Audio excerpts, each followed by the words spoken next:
go. Come on, where is it? Dave, it's your Idaho Central app here. Any chance you're missing a debit card? Let's get that taken care of for you. With ICCU's card control, you can turn any card off with the tap of your finger. You got it. And back on again. Ow, ow, ow, ow. The closest Idaho Central Credit Union branch is in your pocket. Ooh, the gym. Old stomping grounds. Hank Patterson, Fly Fishing Guide. Riley Smith, tight end. Yeah, I appreciate that. Hey, you wouldn't happen to be the kicker? No, tight end. Again, thank you. I'm looking for a kicker for Lithia Ford's fall kickoff sale. But you're not the kicker. No. Yeah. Nah, the kicker's probably taller and in a lot better shape. So, okay. What position do you play? Tight end. Squats. Yeah, try it sometime. RowPaint.com, the official paint and coatings company of Boise State Athletics, is going all in this season with an all-star lineup. First up, he led the Broncos to 3 conference championships and 10 20-win seasons. It's Coach Leon Rice. Next, he's the founder and CEO of RowPaint.com. He played a little basketball in high school on the driveway with his mom. It's Andy Rowe.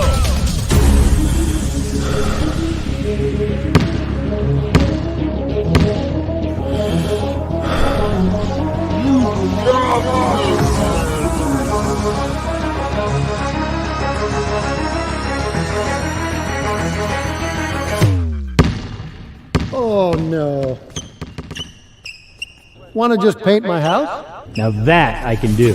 When I want Boise State to win, I trust Coach Rice to lead the Broncos to victory. And when I want the best painting and garage floor coating, I trust RowPaint.com to get that job done right.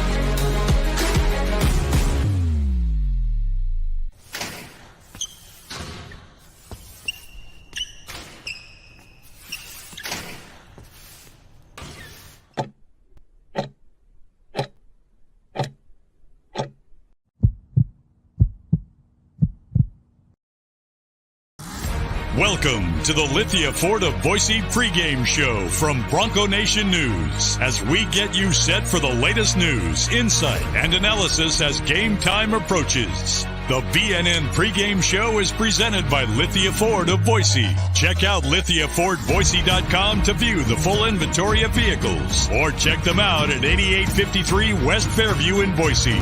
Today's broadcast is coming from the Cutwater Spirits Canned Cocktail Studios. Check out one of their more than 30 flavors of pre-mixed premium cocktails at your local gas station or grocery store. Now, let's head out and join BJ Rains for the Lithia Ford of Boise pregame show from Bronco Nation News. Well, the sign says it all. The road starts here. Hopefully a long, multiple-game road for Boise State as they get set tonight to take action in the first 4. UD Arena is the site. I know some people want to debate whether or not the first 4 is the real tournament, Abe Jackson. Well, you see there's no debate. I mean, I don't understand the people who say that it's not part of the real tournament. I mean, honestly, they have no idea what they're talking about if they don't think it is. Yes, you see the court, you see the colors, you see everything. They dress it up. You don't really know that you're at UD Arena, and you can debate the feel. But we were there last night watching the game with Colorado State. Certainly has that NCAA tournament feel. March Madness. You just want the song to start up, man. You just think about One Shining Moment, and you see the court here, and super excited. UD Arena, Boise State, Colorado Buffaloes, and again, the Mountain West already 1-0 in this tournament. This is where I start thinking of the ball bouncing and the when they show the beginning of the song there. But we're here, excited to be here, and excited for a rare afternoon kickoff to the Lithia Ford of Boise pregame show. And there it is, the locker room where Boise State hopes to make it happen here against Colorado. We bring you into our special coverage here, Lithia Ford of Boise pregame show. My name is BJ Rains. We're going to go almost 2 hours today. We got all kinds of guests, and folks are going to stop by, and we got a random mic here if anybody just walks by and wants to say something. But we're super excited to be here. Hope you can hear us okay. Let us know if you can't. And we appreciate Abe Jackson. As always, it wouldn't be tradition if you didn't help us kick off the show here. Nice. Can't be in the arena live because of the some of the issues they have with the mute the other mic there. We're not using it with the rules with the NCAA tournament, but we're here and we're making the best of it. So appreciate you guys and appreciate you, Abe Jackson, for kicking it off. Nothing better than waking up and knowing it's game day in the NCAA tournament. No, there's always a feel when you wake up and it's game day just anytime, right? But with the NCAA tournament, this is the biggest, for me at least, and I'm sure a lot of these people, this is the biggest sporting event of the year. I think you have the most interaction from people around the country when it comes to brackets and following the teams. And so there's no other place you would rather be right now if you're a college basketball player, team, or fan than either playing, watching, or calling a game of your favorite team. No doubt about it. That's why I got in this business as a sports fan. I may not necessarily be a Boise State fan. Obviously, it helps business when they win. But to be covering a team that's going to the tournament, it's fun for all of us involved, fun for you guys. This will be your, fifth time covering the NCAA tournament? Fifth time, yep. Mm-hmm.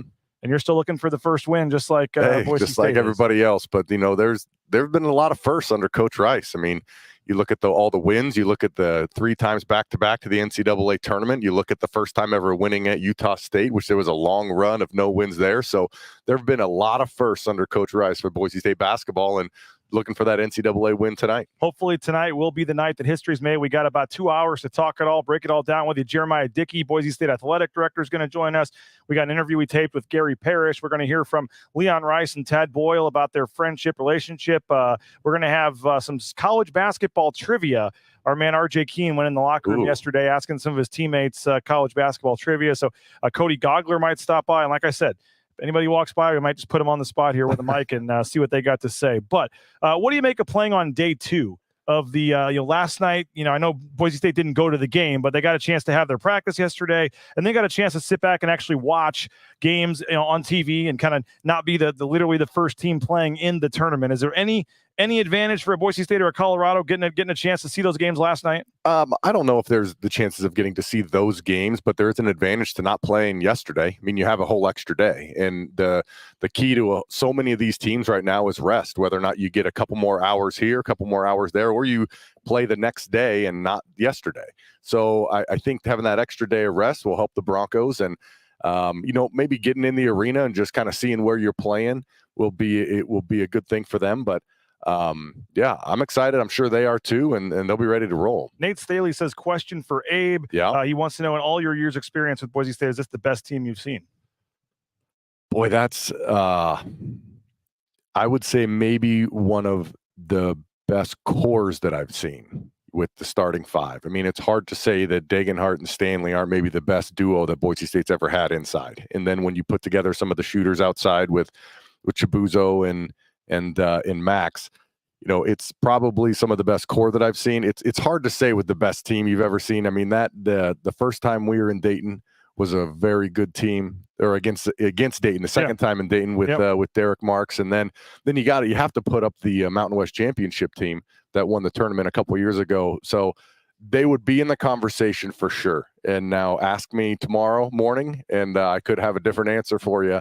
Depending on how the game goes. Now, I was looking at some research. I remember the games the last 2 years not necessarily going great, and obviously they fell behind on some of these. But I looked it up against Memphis and against Northwestern. Abe Jackson, Boise State, not even for one single second held the lead. No lead in either game. They got behind early, down 19 at halftime against Memphis, did cut it back to 5 late in the game. Northwestern, early in the second half, they actually tied the game against Northwestern, but never got in front. To go 2 whole games in the tournament without even having a 1-0 or 2-0 lead at any point in this game. I know it's common sense. If you want to win the game, you have to have the lead. But just how important would it be for Boise State to get off to a better start tonight? Any game that you play, you want to get off to a good start. And no more than here in the NCAA tournament. You saw it with Colorado State. I mean, they got off to a really nice start in that game against Virginia.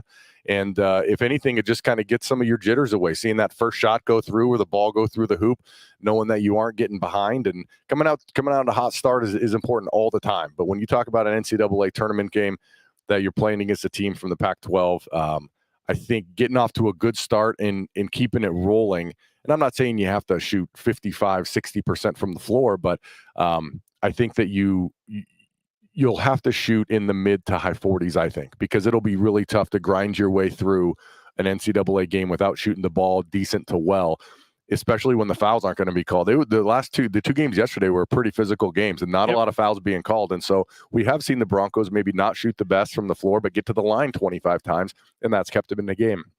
I don't know if you'll see that amount of free throws. So shooting a good percentage, I think, is pretty key. I was actually going to ask you that. You saw my list of questions over here. Did I? I didn't. No. Can't read your writing, so you're all good. The Colorado State Virginia game, you look up with like 5 minutes left in the half, in the first half, and the fouls were 1-1. I know they play a little different styles, but there is something about the NCAA tournament where the officiating changes a little bit. Sure. It's just it's a little bit tougher, a little bit rougher. You have to be a little stronger with the ball when you're playing at the guards on your drives, and a little more secure with it when you're trying to make some of those interior passes, because they are letting the hand checks go and the body bumps go. At least they did in those first two games. So if you're planning on getting to the line maybe 25 times, I don't know if that's going to be happening in these games. Boise State, I think 19-1 when leading at the half. So I know we talk about wanting to have that lead early and be up at the halftime. That certainly is nice. I think they're 2-9 when trailing at the half. So that is a key number to keep in contact with tonight. But what it's Colorado team. I think some people are thinking, oh, this is a bad matchup for them, whatever. But maybe the spot Dayton is where nobody expected to be, but Colorado is the type of team you would have expected in an 8-9 game or a 7-10 type game. So what do you make of the matchup with Colorado and what the Buffaloes bring to the table? Well, they're an athletic team, and they have some length. I mean, they have a really good point guard in Simpson, and they have a long athletic player in De Silva. But I think one of the advantages for the Broncos too is that you've seen this team last year. The guys who were on the team last year saw these guys in the Myrtle Beach tournament, and they beat them. So I don't think that you're going to go out there maybe like a Memphis or a Northwestern where you haven't seen the teams at all, and you get out there and you say, okay, oh, this is what they look like. So there'll be none of that. And the Broncos, a lot of the guys played them last year, so they'll be ready to go, and there'll be no surprises with really the personnel. But they're an athletic team. They have some length and they have some size inside, but there's something with this Boise State team that I just feel like they grind. They've had a lot of grind wins, and they've been down and they've come back and they've held leads. And so really looking at the team across, there's going to be a great scheme that they have. They're going to be ready to roll. And I got a lot of confidence in the Bronco team. And I think it starts with those interior guys. I actually feel pretty good about this one too. Yeah. I'm not sure. I did not feel good about the New Mexico game. It just felt like a weird you game. You mentioned that. I don't know if it was on there or off, but you were like, this one doesn't feel right to me. But I don't. And again, you look at just the straight numbers or positions, you may not think it would match. The metrics say this is supposed to be a small win for Colorado, but I just don't see Max Rice going out like this. I mean, Cam Martin, Max Rice, everybody knows the story. I mean, this era of Boise State basketball going to the tournament 3 years in a row, it just wouldn't seem right to me if they're not at least playing one more game. Yeah, and the talk has really been all year. It's to do something that's never been done. And there were some players that mentioned that earlier in the season, and in the before the season started, I remember in some interviews, and I think what they're mentioning is this right here. It's the do something that's never been done. Well, what hasn't been done at Boise State, that's an NCAA win. So this is the opportunity to do it. And the Broncos are coming off their worst shooting game of the season at 29% against New Mexico. So that's behind them. So we're not going to have another one of those. And I think they're going to be ready to go. I'm looking forward to it. And you just can't deny that the energy out there on the court and in the building is just different in an NCAA game. And I'll tell you what, speaking of Dayton, I mean, will not be a road game at Dayton like the last time Boise State I will tell you after that game, yes, I've never been closer to cussing on the air than when Boise State lost to Dayton at Dayton. Because if there's one thing the NCAA tournament is, it's a neutral court, right?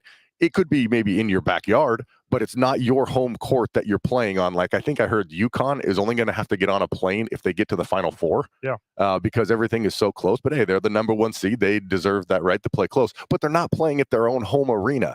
And so I don't know. Sorry, I got on a little tangent. I was thinking about that earlier. How that one irked me when it was at Dayton. And I went and watched part of the end of that game because I wanted to know the exact second they held their last lead, so I could put my story today. Last time they held a lead in the tournament, and I just remember that comeback there was crazy. And I kind of bring that up though because the New Mexico game kind of felt like a quasi road game. There were a lot of New Mexico fans. The other day, they were kind of rattling. I think at times they just got Boise State sped up a little bit, and they never really seemed to get in a flow. I don't know who's the fans that did that. I mean, you can take a look at the San Diego State game, and there was way more San Diego State fans there than New Mexico at the tournament on their home court. And so I don't know if it was the fans that did it, but I don't know. There was nothing compared to playing Dayton at Dayton. Still the highest attended game in the history of the first four because it was a home game. So, but that's the thing we just talked about with this team. I don't really think a lot of things rattled them. They won at the Pit. I don't know if there was a tougher place in the country to play at the Pit. Yeah. And then they won at San Diego State as well. Maybe the two toughest road games. Utah State's up there, but maybe the two toughest road venues in the conference. The Broncos got to win. Couple final things. Abe Jackson, you'll hear him. Bob Beeler coming up tonight. It's 6:30 in Boise. A nice 7:10 start in Boise tonight. yeah. 6:30 Mountain Time. You'll hear them with the pregame show, and I believe it's on the FM station. Correct? I think so. The women's are game on is on the 670 KBO. I think I saw Bob posting about that. So that'll be on the FM side of KBOI, and then the game broadcast just after 7 o'clock. But what is this matchup? We talk about Colorado. They've got potential lottery pick and Cody Williams, a couple other high-end NBA talent. I know some people are kind of comparing this to the Memphis game. I don't know if I'd quite go that far from a couple years ago. I don't think I would do that. What's your thoughts on Colorado? Well, they have some size and they have a good point guard. And what people say about the NCAA tournament a lot of times is that you need a really good point guard play. That's what you need, and they have that in KJ Simpson.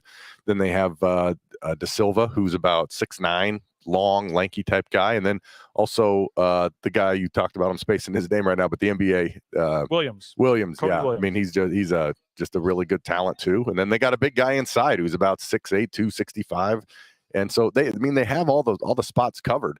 But again, I think that Boise State has a lot of those spots covered as well. I think one position that's going to be really important is the point guard position, and especially defense with Roddy Anderson. And I think he has taken huge strides defensively in the second half of the conference season. And so I think that defensively he's going to be ready to go to play against Simpson. And I think that also benefits us on the foul calls, on how rough it is. Tyson's a rough and tumble guy inside. Stanley can take a beating inside. Mm-hmm. I think Anderson likes a little bit more physical type game, getting into someone defensively and offensively. And Buzo and Max, of course, can handle themselves just as well. So I like the matchup. I don't really think it's anything like Memphis. Memphis was one of those teams that there was just almost freak athlete all the way down the line on their roster. But I like the matchup with Colorado. I like Boise State.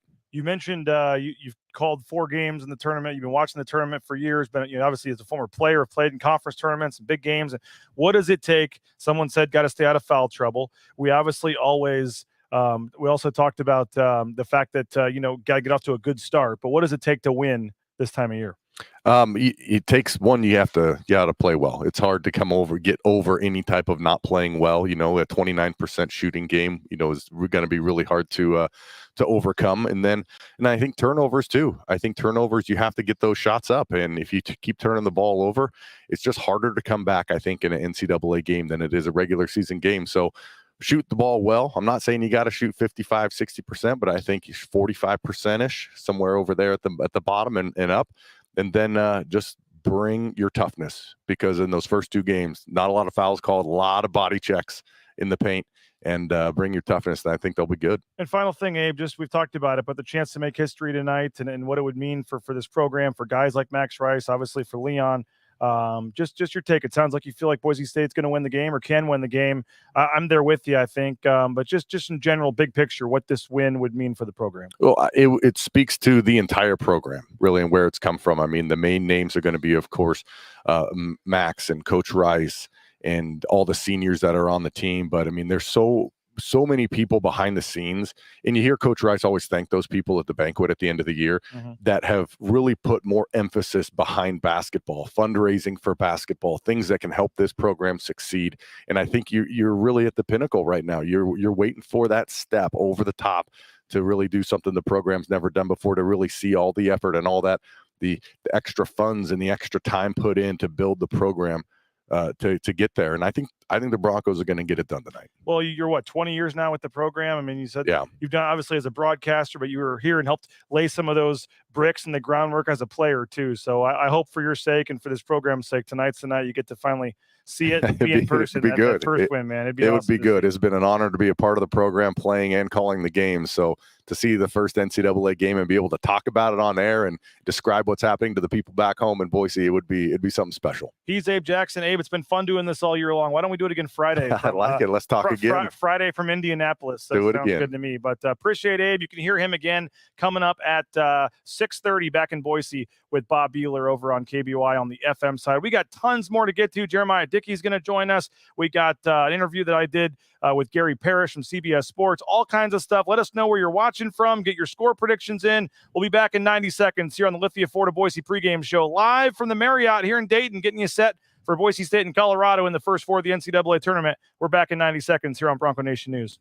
All Bronco Nation News broadcasts come from the Cutwater Spirits Canned Cocktail Studios. Check out one of their more than 30 flavors of premix premium cocktails at your local gas station or grocery store. Cutwater Spirits, perfect for your next game day tailgate party. Our title sponsor is rowpaint.com. For all your commercial, industrial, residential painting needs, check out rowpaint.com. Don't forget about their concrete coatings. Transform that ugly concrete slab on your back patio in your garage in just one day. Contact rowpaint.com for a free estimate today. The official paint and coatings company of Boise State Athletics, and our title sponsor at Bronco Nation News is rowpaint.com. Idaho Central Credit Union's been helping members achieve financial success for more than 80 years. There's an ICCU branch on almost every corner, but the closest is in your pocket with free eBranch mobile and online banking. See why more than 500,000 members love ICCU, and join 1 in 4 Idahoans by making the switch today at ICCU.com. Since 1984, Ridley's Family Markets has prided itself on being a hometown food and drug store that employed value members of the local community. Ridley's Family Markets has 13 locations in the state of Idaho and many more in the surrounding states. Download the new Ridley's app to your smartphone, get savings up to 40% off at the checkout line, and find a location near you at shopridleys.com. Former Bronco Matt Bauscher is once again the number 1 ranked realtor in the Treasure Valley. No home is too big or too small for Matt and his team. Let them fulfill all your real estate needs at BauscherRealEstate.com. All right, back here live. We found some members of the Blue Thunder pep band that were hanging out there, walking by the hall. They wanted to come on the show here. You might have to squat down a little bit so you're in the camera here. Tell us your names first of all. What instrument you guys play? So you have to get a lot closer to your mouth there. There you go. My name is Zach. Oh, hold on. I had you muted there. Go ahead now. My name is Zach White, and I am a senior trumpet player with the Blue Thunder Pep Band. You said Zach was I had you cut off for part of that. You said your name was Zach? Zach White, yes. All right, perfect. Yeah. And my name is Robert Wilkie. I'm a tenor sax player, a junior for the Blue Thunder Marching Band this year. There you go. Well, we appreciate you guys. You're watching over here. You wanted some comments. What are your thoughts on the game tonight, man? So starting off, we were listening in what you guys were saying earlier, and Boise State being a play-in team here in Dayton, Ohio. Chris Lockett's ready to go. Not necessarily something that our team wanted. However, it's something that I think our team can overcome because we've been playing very, very strong. The defense has been very, very good. You got guys like Cam Martin, Omar Stanley being able to play in the paint. Chibuzo Agbo has been very, very good defensively as well, getting some blocks in there. Tyson Dagenhart, arguably our best player on our basketball team, has been very, very sharp offensively and defensively. And coming from an offense perspective, Leon Rice and the other coaching staff has been able to put together some fairly good strategies, if you will, by getting Omar always in the paint, Cam Martin being able to pass the ball around, and Roddy Anderson, number 0, you cannot forget about being able to not just be quick on the court, but to also have that inflection on his teammates to be able to get the ball around super quickly and give it to guys like Dagenhart, Stanley, Agbo, and everyone else. You don't need me to do the show, man. You guys got it down. Now, what are your thoughts, man? Nah, this game is going to be great, and everything that we do, everybody's cheering for us. Like, we've been spending the past couple days here, and no matter where we go, everybody is hoping for Boise State to win with the skill that we have, and just for us to make sure that we prove the committee wrong and that we should have been higher. Like, we love to be playing here, but we just love when we can actually do something great for the school and great for the community for us. What was it like getting Coach Rice on the drum set last night or yesterday at practice? Honestly, that was probably one of the more fun things that we've done past couple days. Like, normally the coaches, like, they'll come and say a couple things for the band just to kind of show their support for us. But I think he is literally the first person to ever physically do something musically with the band in a more public setting. It wasn't perfect though, but he wasn't bad. What'd you think? Oh no, he wasn't. I mean, no one's perfect. I should say that on the air, but he did a very, very good job at being able to keep our tempo. And as band members, it is our responsibility to not only watch the drum major, but listen around. Yeah. So we did our thing. It was a little slow though. It was a little slow. It was quite a bit slower than normal, but we got it done, and it sounded honestly pretty good. Like you've been seeing on the Boise State men's basketball Instagram pages, the Blue Thunder Instagram page it was posted on there. So you know what, we're getting a lot of lot of like recognition for it, and it helps bring together the athletics and the band in that department. What has it been? What was it like kind of being on the team? I don't know if you guys have done this before, but getting to travel on the team plane and just be here and come all the way out here for this trip. It's got to be a pretty cool experience for you guys. Oh no, it's an awesome experience. So me personally, I've been to Memphis 2 years ago, and then I went to when we played Northwestern last year. Unfortunately, as you guys mentioned, both those games did not turn out the way we wanted to. But even then, it's a very surreal experience. And I didn't really think Dayton, Ohio would have much to offer, because when you think about it, you don't think Ohio has a lot to offer other than Columbus, Cincinnati, Cleveland are like the big sports cities. However, Dayton, Ohio's it's a small little town, but it's got some really, really nice aspects to it. A bunch of nice places around here. And the arena, we walked in the arena yesterday for the open practice game, watching Boise State go at it, and even a little bit of Colorado. Yeah. It looks like a fun arena. We can't wait to get at it tonight. How much fun you having being down here? Honestly, this is my first time ever traveling with the band for anything like major. So just this entire experience is very fun, and getting to see the teams, getting to go support the other Mountain West team here, Colorado State, and their awesome win last night. It's just been amazing. Well, we appreciate you guys stopping by. Hopefully we'll see you at the practice tomorrow in Indy, and then we can do it again on Friday. Oh yeah. You guys feeling pretty confident about this one? Yeah, we are. What's your score predictions or anything before we let you go? Usually I don't have the best luck when it comes to score predictions and saying which team is going to win. However, all I'm going to say is we will see you in Indianapolis. And if it is okay, BJ, I would like to promote out there that Zach White, have a podcast out there called the Off the Blue Turf Podcast. So I just feel like I should shout that out there on Bronco News. So to get it shared out as much people as I can. And I am not going to do it, but just so you guys know, I am a former marching band member myself. Ooh, really? What did you play? Trombone. Okay. I can respect the brass. I can respect it. I could probably still get you like Louie or something basic on there, but I haven't probably played one in 10 years. We have a version of that. I could give you a basic drum beat too. Actually, I'd never played drums. My brother did, so I'd mess around. I could probably give you about what Coach Rice did yesterday too, if it ever came to that. But that was fun to have that happen yesterday. And you guys were apparently they told me CBS asked me for the video, so they're going to play it during the game tonight. Nice. So we would love to have all of that. Yeah, if you don't get enough TV time already, they're going to replay the Coach Rice, doing the drums and stuff. And appreciate both you guys. Awesome. It's great to meet you. Nice to meet you. Thanks for stopping by, and good luck tonight. Have fun. Thank you. We appreciate. There you go. They said go Broncos. We appreciate them for stopping by.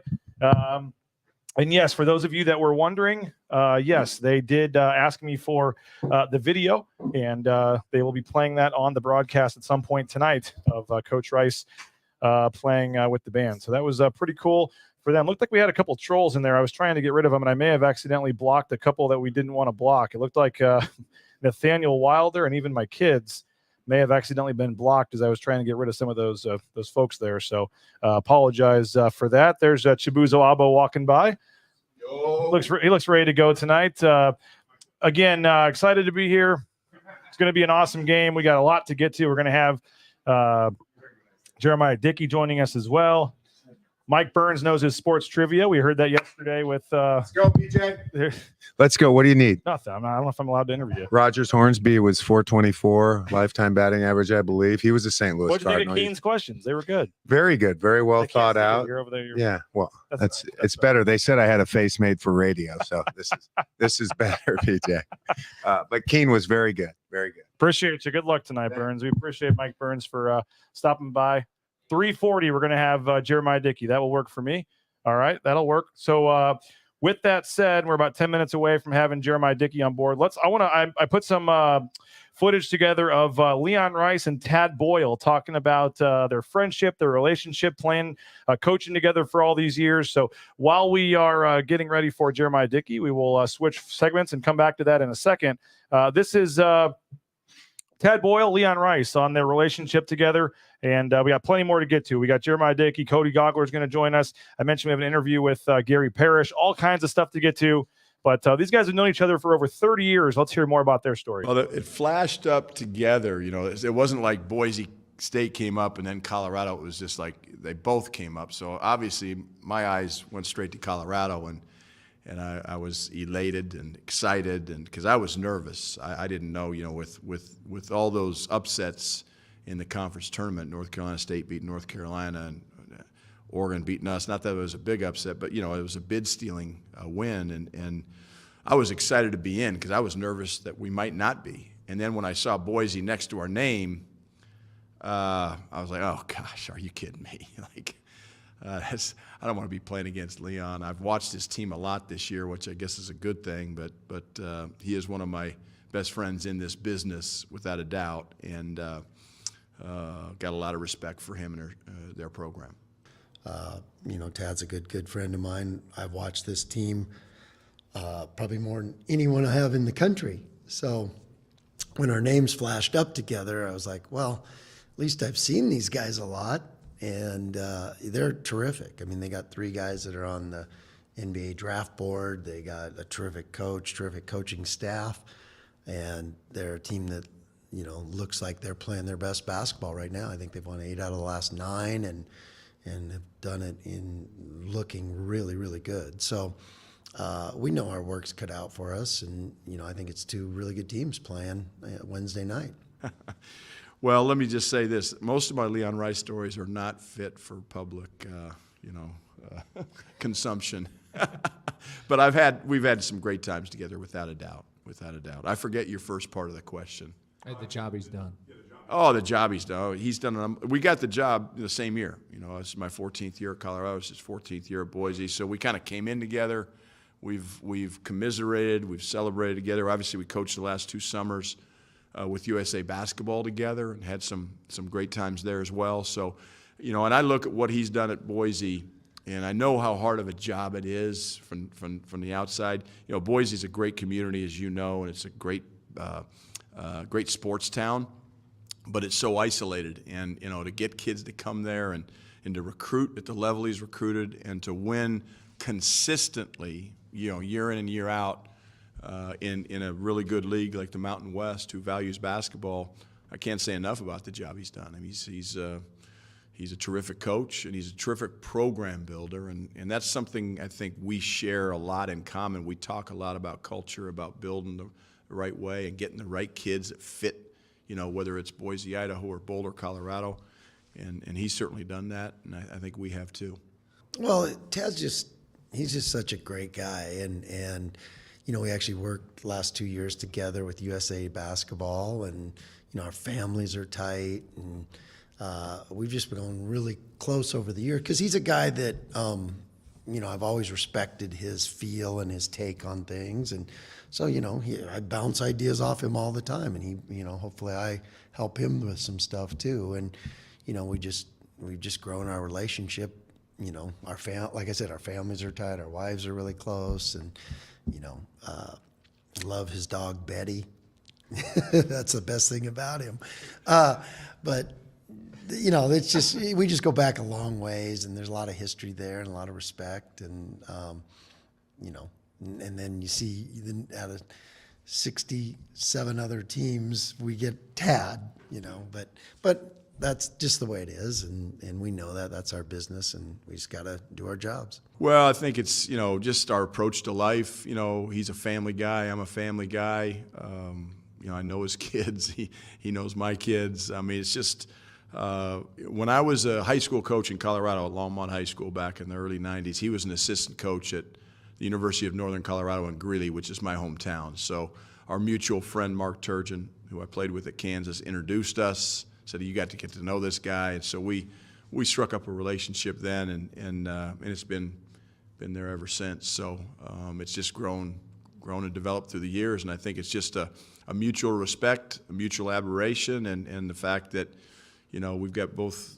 He's got a great sense of humor. He's a fun guy to be around. I mean, if you know Leon, you love him.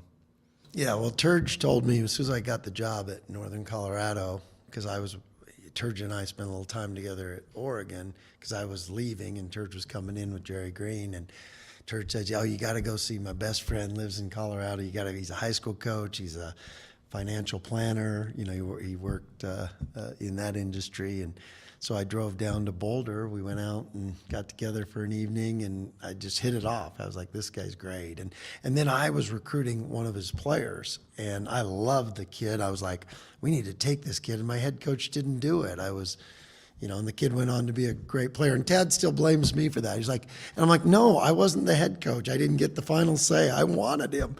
So we joke about that. Matt Dilley was his name.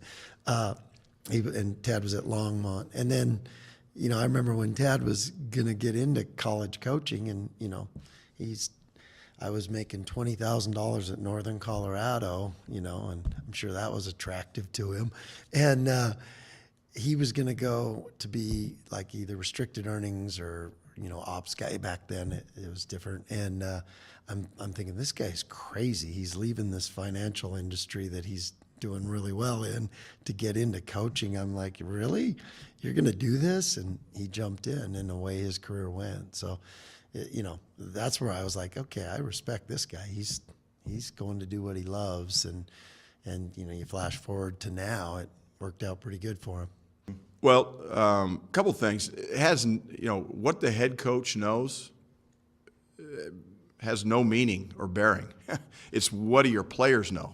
How do you get that information from what you've seen, all year? Because he's watched us, I've watched him. But their players have to understand, because they're the ones on the floor executing it. And, when I look at Boise, I look at a guy like Degenhart, who's, 6'8", can shoot the three. He's 240 pounds. He can score on the block. He's a good player. He's got good shot fakes. He's crafty. Max Rice has got deep, deep range and the ultimate green light. He is the coach's son, right? I don't think he's coming out for any quick or some bad shots. So you got to guard him from beyond the three-point line. So, you see their personnel. You see Ogbo, who's a heck of a big wing, who's got good size, who can post up, and he can shoot threes. And then Stanley, who's been a great addition to their team, very active and athletic. So, and then they got Anderson at the point. So they've got good players. There's no doubt about it. So a lot of things scare me about Boise, but to me, they can hurt you from a lot of different positions. I think the two things that jump out at me is just how good they've been playing. Because like I said, Tad and I would talk after every game. And they were working through things just like every team does. And when down the stretch, they were playing so good. And I remember saying to him, because about 2 or 3 weeks ago, they were considered out of the tournament. Now, those forecasts don't seem to have known anything anyways, but, the world was telling them they were out.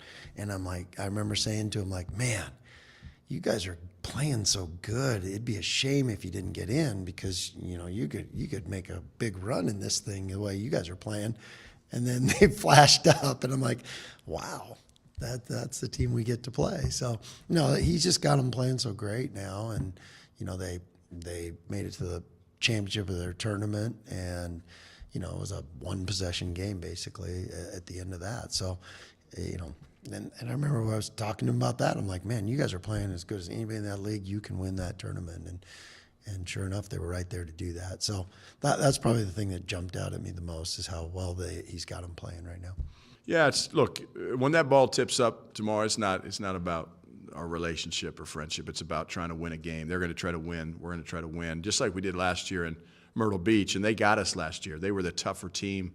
They physically manhandled us and out-executed us. And really, when you get to this stage, you get in these games, it's about your players. It's about what they do on the floor, how hard they play, how tough they play. And to me, when you get ready to play Boise State, you better put your hard hat on, because they're tough, they rebound well, they're physical, they're good basketball players, and they run good stuff offensively, and they're tough defensively. So we're going to have to execute on the offensive end. We're going to have to battle on the boards, and we're going to have to make plays. Yeah, you just put blinders on, really, and you don't, it's not Tad and me. It's Boise State versus Colorado. And you just put the blinders on that way and get, we got jobs to do. We're doing our jobs. Both teams, we have a process that we're all doing to get ready for the game. And it's never about me and Tad. And, we'll regroup later. But for now, it's Boise State versus Colorado. Well, there you go. There's Leon Rice. There's Tad Boyle. And again, a side story tonight, but their relationship, their friendship, and again, second time they will have met.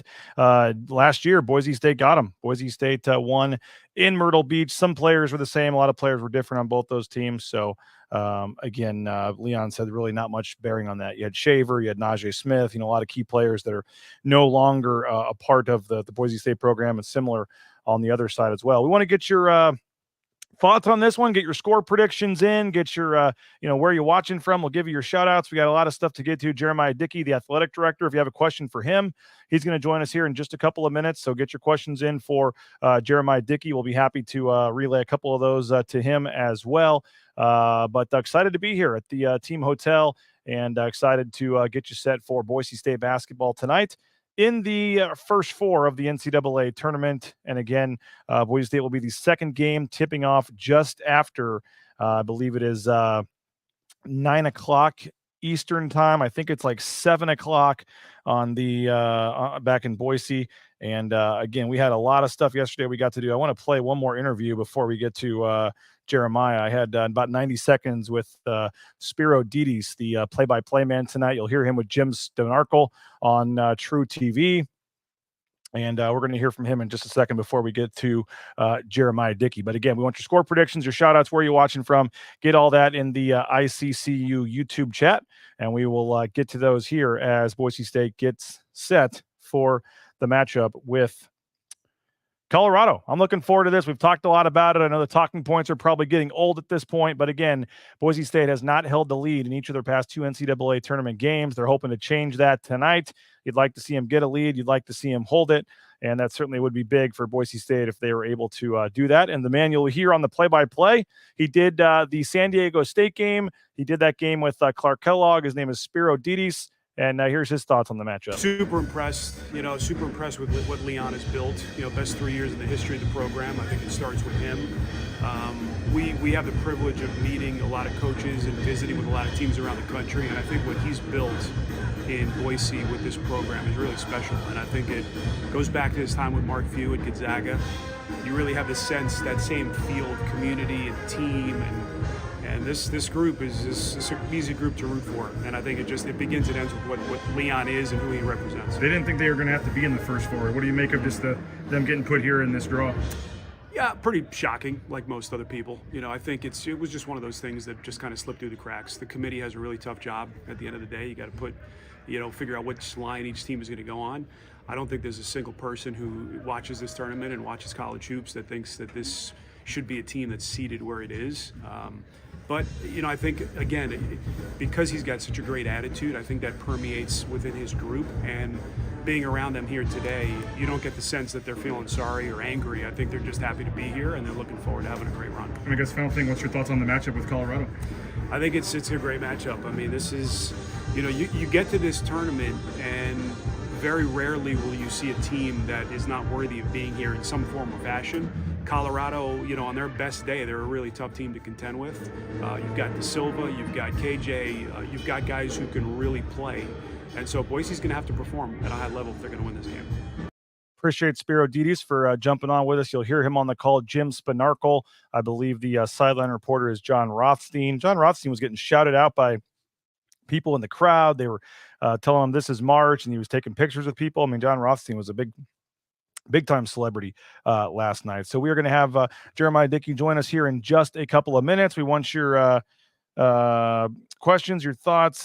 Paul's saying Colorado State beat Colorado. That was way earlier in the season. That was like the second or third game of the season, I believe. So can't really put too much stock into that. Nate Staley watching from Austin, Texas, has 69-65. Boise State winning this one. They also mentioned about the travel.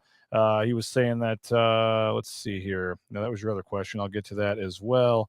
Tough travel for the fan base. Win tonight, quick travel booking for Indy, which isn't cheap out of Boise. No, not at all. Robert says there will be folks rooting for Boise State tonight. That would be nice. It does sound like, some of the Dayton fans feel a little sorry for Boise State with what happened last year, or I guess in 2015, having to play Boise State in Dayton. So, I think there's going to be some fans. Dayton, they were sold out last night. I was surprised. I mean, you don't really know what to expect, and there wasn't a lot more cheering one way or the other. But it was a packed house last night. Fans that like seeing basketball and like watching good teams play basketball, and certainly Boise State will probably have some fans and maybe have the crowd advantage. We'll see if Dayton really does pull for them like they say that they said they would, based on what things that happen. I'm looking over my shoulder here to see when our next guest is going to join us in just a couple of minutes. Again, we're going to have some trivia from RJ Keene.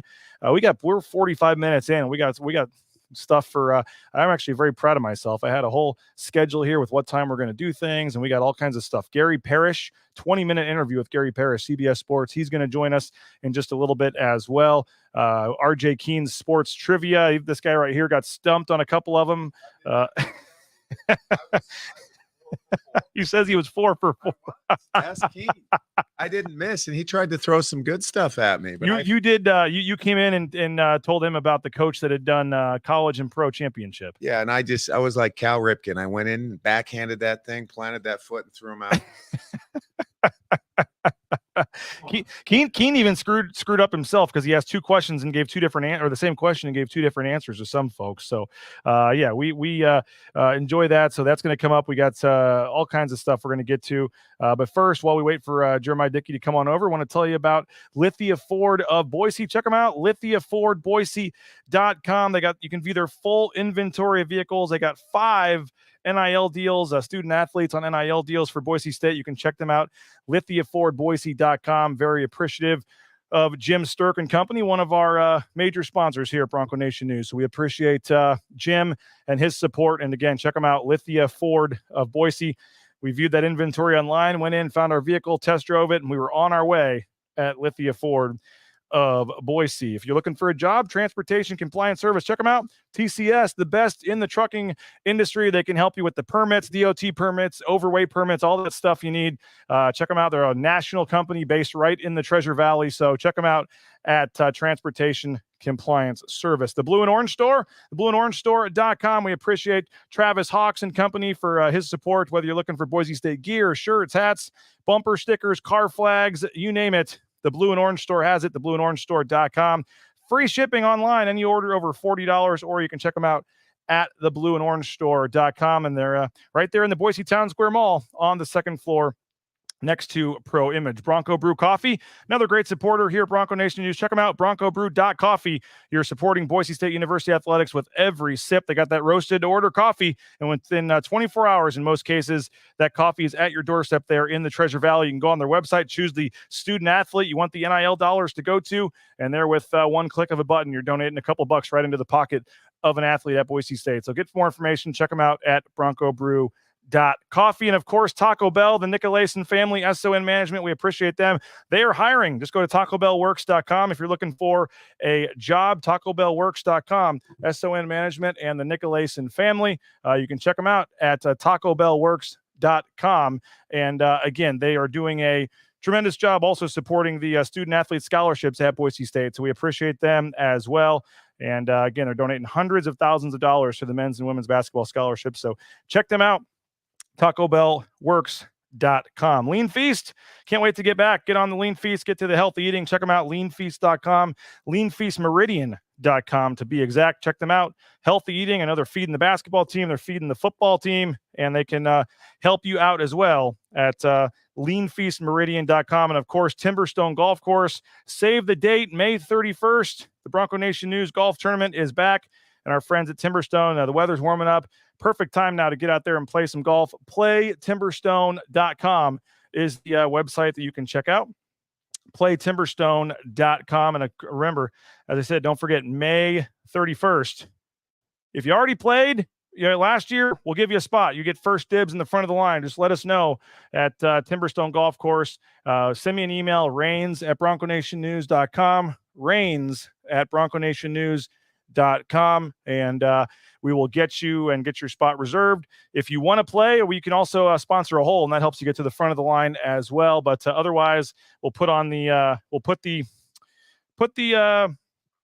tickets on sale here in the next few weeks when basketball season ends. This journey started back in July. The Broncos going to Canada. You see the picture at the top there before a night out in Canada. They played 3 games in Canada on the exhibition tour. The Broncos able to get 3 wins.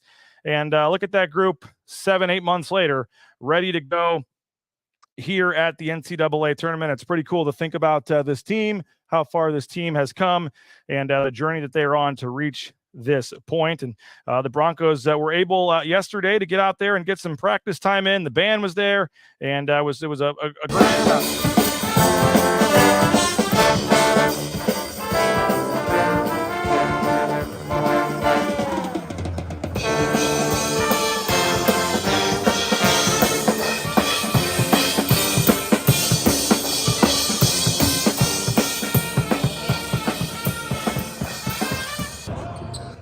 Broncos using their 40-minute practice time yesterday at UD Arena. The Broncos getting out there and getting some shots up, doing some things, getting used to the arena, UD Arena, and checking out all the different sights and sounds of the arena. My favorite part is always the March Madness game. They let the walk-ons, the kids that don't get a chance to get in the game probably tonight, do a little 3-on-3 game. I thought that was a lot of fun, and getting to see those guys out there was a lot of fun. So as promised, we appreciate Jeremiah Dickey for joining us for a few minutes. JD, how's it going? BJ? Oh, I got to unmute you there. There you go. Thanks for coming. Thanks for having me on. People said they don't usually see me in the sport coat here. They probably haven't seen me in glasses either. It was tough finding one that fit actually for this trip. So I do have another one for Friday though, so I'd be happy to be happy to have to use it here. What's the feeling like for you, an athletic director, 5 hours away here from a huge moment for this university? Yeah, I get every game, and it doesn't matter if it's non-conference, conference, Mountain West or now the NCAA.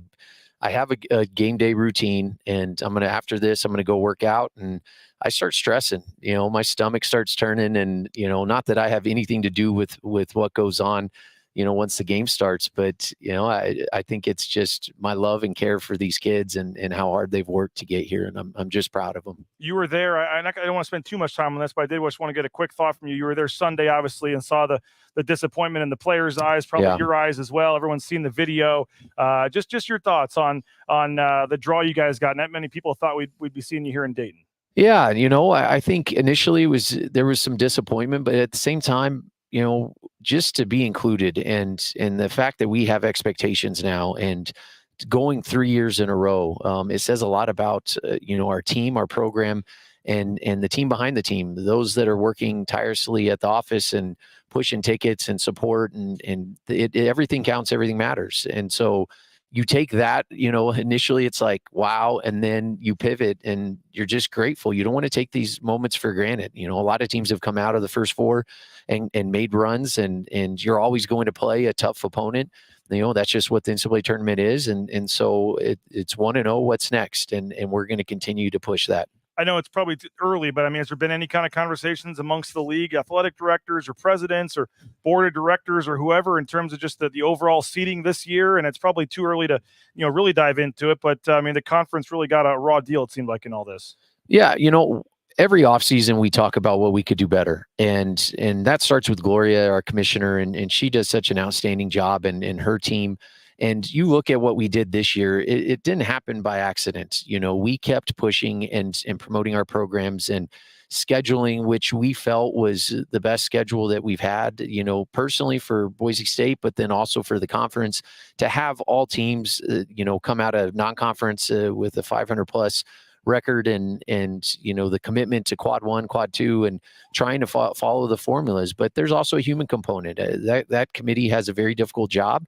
There are a lot of deserving teams, and and I'm not one to cry over spilt milk. It is what it is, and I'm excited to see what tonight brings, but then also this offseason. We're always going to have to pivot and figure out what the committee is looking at so we can best position ourselves for the future. What do you make of the 20-game league schedule? They just announced it now. Some people are already saying maybe it was a mistake given the seeding of some of these teams. I've been vocal that I think it's obviously the most fair way to decide the champion. I know that's not necessarily always the goal. It's about getting the teams in the tournament and all this. Is that which side were you on when that came down? And is there any chance it could still be looked at again, or do you think that's set? Yeah, we'll see what the offseason brings in terms of, and most decisions we make, nothing is forever, but ADs were looking at it, and I definitely am supportive of the 20 games. I know how difficult it is for our staff to get home and homes with Power Fours or, for people to come into Boise to begin with. And next year we have Clemson, and they had to work really hard for that. So, I like the idea. And as you said, that everyone plays everyone. And I think it makes for a better conference, but, we'll see. The committee seems to define the direction every year, and we have to be able to pivot to, and that's something that I trust our leadership and the athletic directors in the room to make what's best for all of us. And we're going to continue to do that.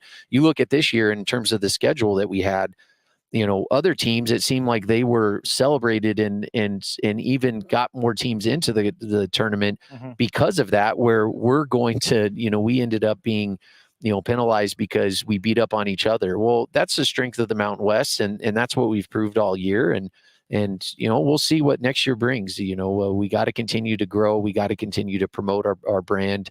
And it's always going to be a what's next mentality, and nothing, as you can see in this industry, ever stays the same. Now, I know you're involved some in the scheduling, but obviously Mike Burns is pretty heavy involved in the basketball scheduling side of things. We saw it both ways. We saw you guys play the tougher non-conference schedule, maybe lose a couple more of those games. And then we saw the New Mexicos and some of those teams, Utah States to an extent, maybe load up and get more wins. And Leon even said it in his postgame. It makes you wonder what really matters, that the schedule or win it by 30 or 40.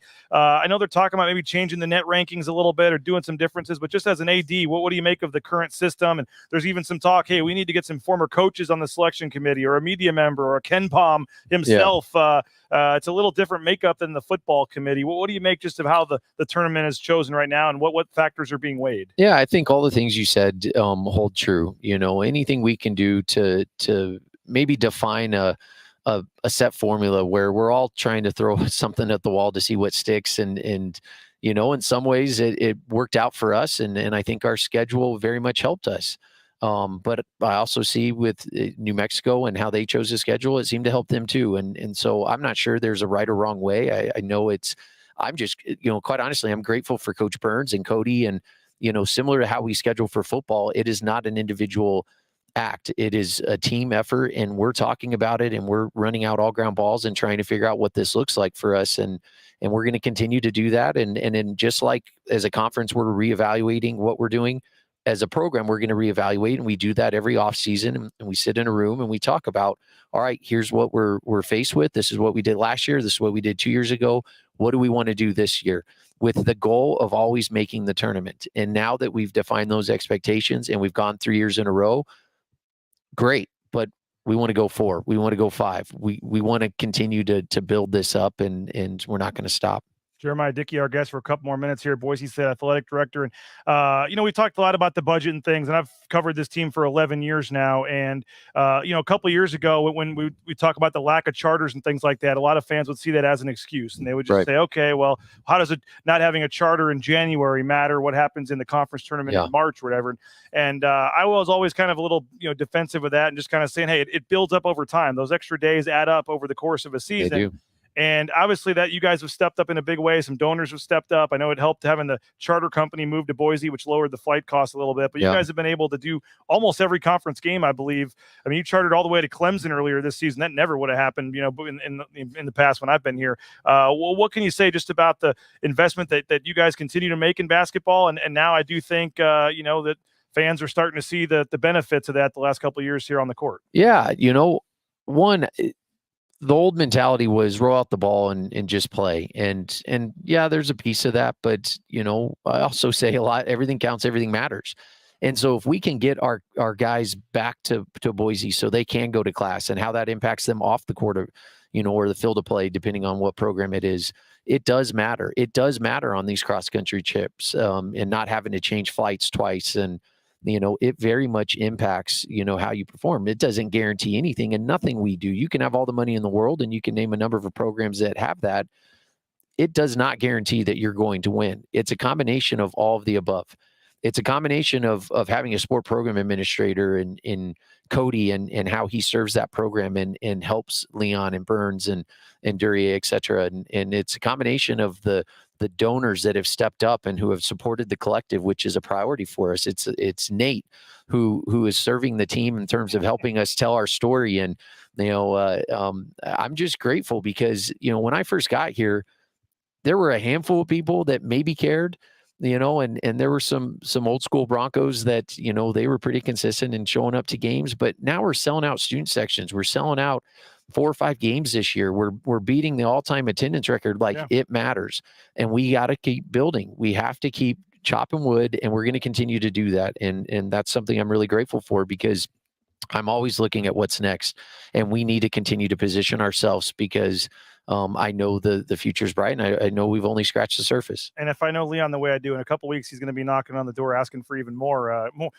money and more this and more that. BJ, that happens after every other game. But I think you told me one time, if a coach isn't coming in and knocking on your door, no matter what sport, asking for more, then they're not. That's not what you want. You want people to keep raising that bar. And you guys, that's right. You mentioned setting the single season attendance record.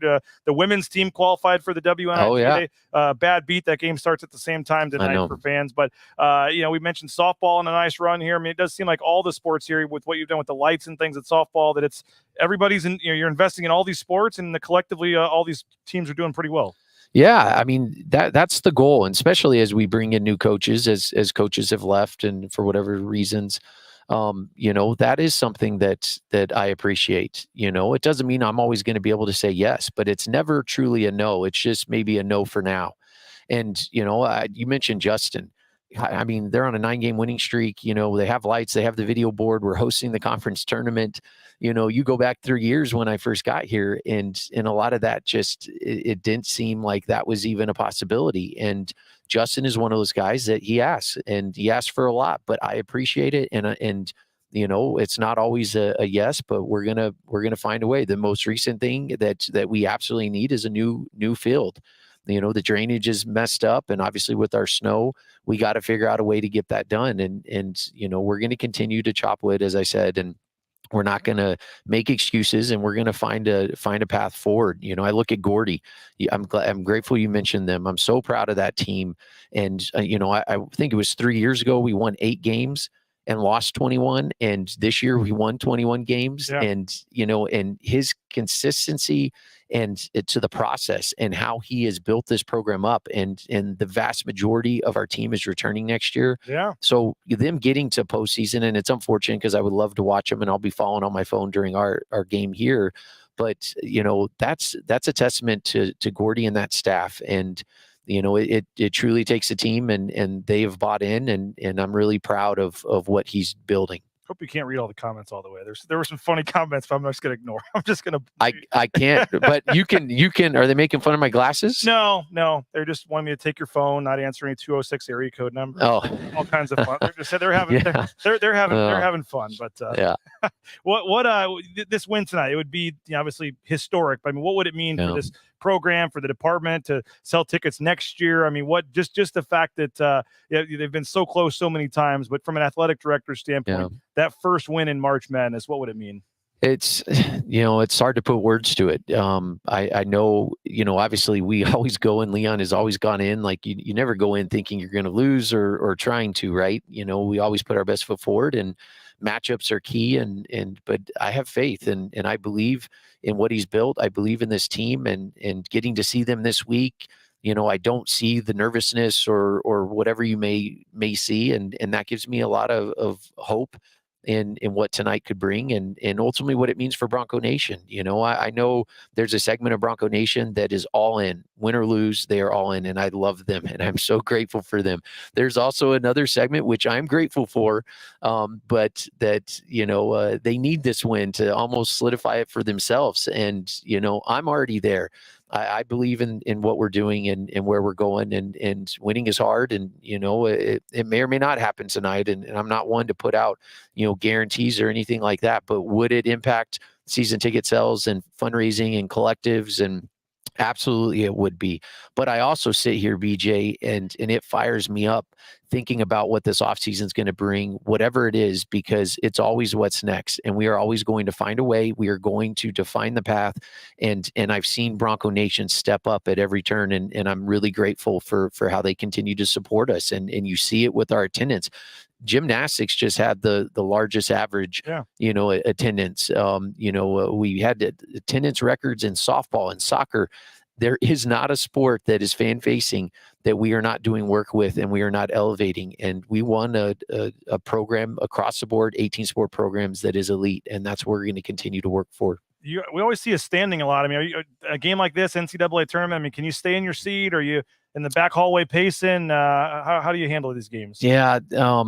I have my family here, which I'm grateful for. Now, I also have been traveling a lot because of Vegas, and so my patience is small for my kids right now. So I'm not being a great dad, and probably a little, my stomach, like I said, is turning a little bit, and so I'm starting to get nervous. I probably will be pacing more. I got to see a game in this arena when I was at the University of Akron. And, I know their fan base here in Dayton is very supportive, and got to watch the games last night. And so I'm looking forward to a loud crowd and a great game. Appreciate it, Jeremiah. Everyone wants to know, we want to know where is this pullover for sale somewhere? Everyone's making comments about. Yeah, honestly, I don't. I need to talk to team issued pullover here. Right now. I need to talk to Little Mountain West. I need to talk to Matt Sterling. I'm sure he's working with Bronco Shop to get these out there. But they always hook me up. Every time I get back to my office, I have stuff in my chair. So I apologize, Bronco Nation, but we will find out. They did like the glasses too. Don't be hard on yourself. All right, Jeremiah. Thank you, guys. Thanks Go Broncos. There he is, Jeremiah Dickey, the athletic director at Boise State. We appreciate him for joining us. Here as we are within about 4 hours now from, I guess, about 3 hours or 4 hours, 5 hours. I can't add 5 hours from tip off. Boise State. Again, we're practicing yesterday. Cody, if you want to just go back to back, we might as well just not make you have to waste any more of your time. We're going to have Cody Gogler join us. You can see Boise State yesterday. Hitting some shots up. We saw Cody Gogler sitting over there. Cody, we appreciate you for joining. There's Cody right there, sitting there hanging out with the Dickey family. Easton was doing push-ups yesterday. Every time, when they have the drills, the one side of the group has to do push-ups, and so we had Easton over there. There you go, pumping them out. Yeah, there you go. You've been to a lot of NCAA tournaments, and by the way, I apologize. You have to follow right after Jeremiah there. That's a tough act to follow. But he's elite, man. By the way, this shirt. These are actually for sale. Yes, just to get up a little higher, they can see those there. Yeah, the back-to-back. That's a pretty cool shirt there. Yeah, these actually just went live, I think, about an hour ago on broncosports.com. That's a good, is that dry fit? Yeah, it's dry fit. Yeah, they're online right now for Bronco Nation to go get on broncosports.com. There you go. We're ready to roll. Back-to-back, and hopefully you'll have another one you can put for sale around 9:30. Right. 9:30. I'm sure you got the design ready to go for the first NCAA tournament win. You've been to almost every game this season. You've followed this team more than anybody. I mean, everybody's watching them. You've been traveling, doing this. Anybody outside of the coaching staff themselves. What's this like for you? You've gotten really close with these team, the coaches, the players, to be here 5 hours from tip-off in the NCAA tournament. BJ, it's awesome, man. When you look back at putting this roster together last summer, having the early start with our trip to Canada, you were there with us on that. Just get to know each other. Every year has its special. Every year is unique. It's got a different story. There's different people. There's different challenges, peaks, valleys. This team has had its fair share of those. We put together a pretty aggressive schedule this year. We knew what that meant for us, the opportunities that it would present us, and we navigated that schedule well. Had a great season. And it gives me a lot of joy. I told the team last week, and one of my favorite things to do as the team administrator is just to kind of step back and just observe and watch those guys go out there and live their dream.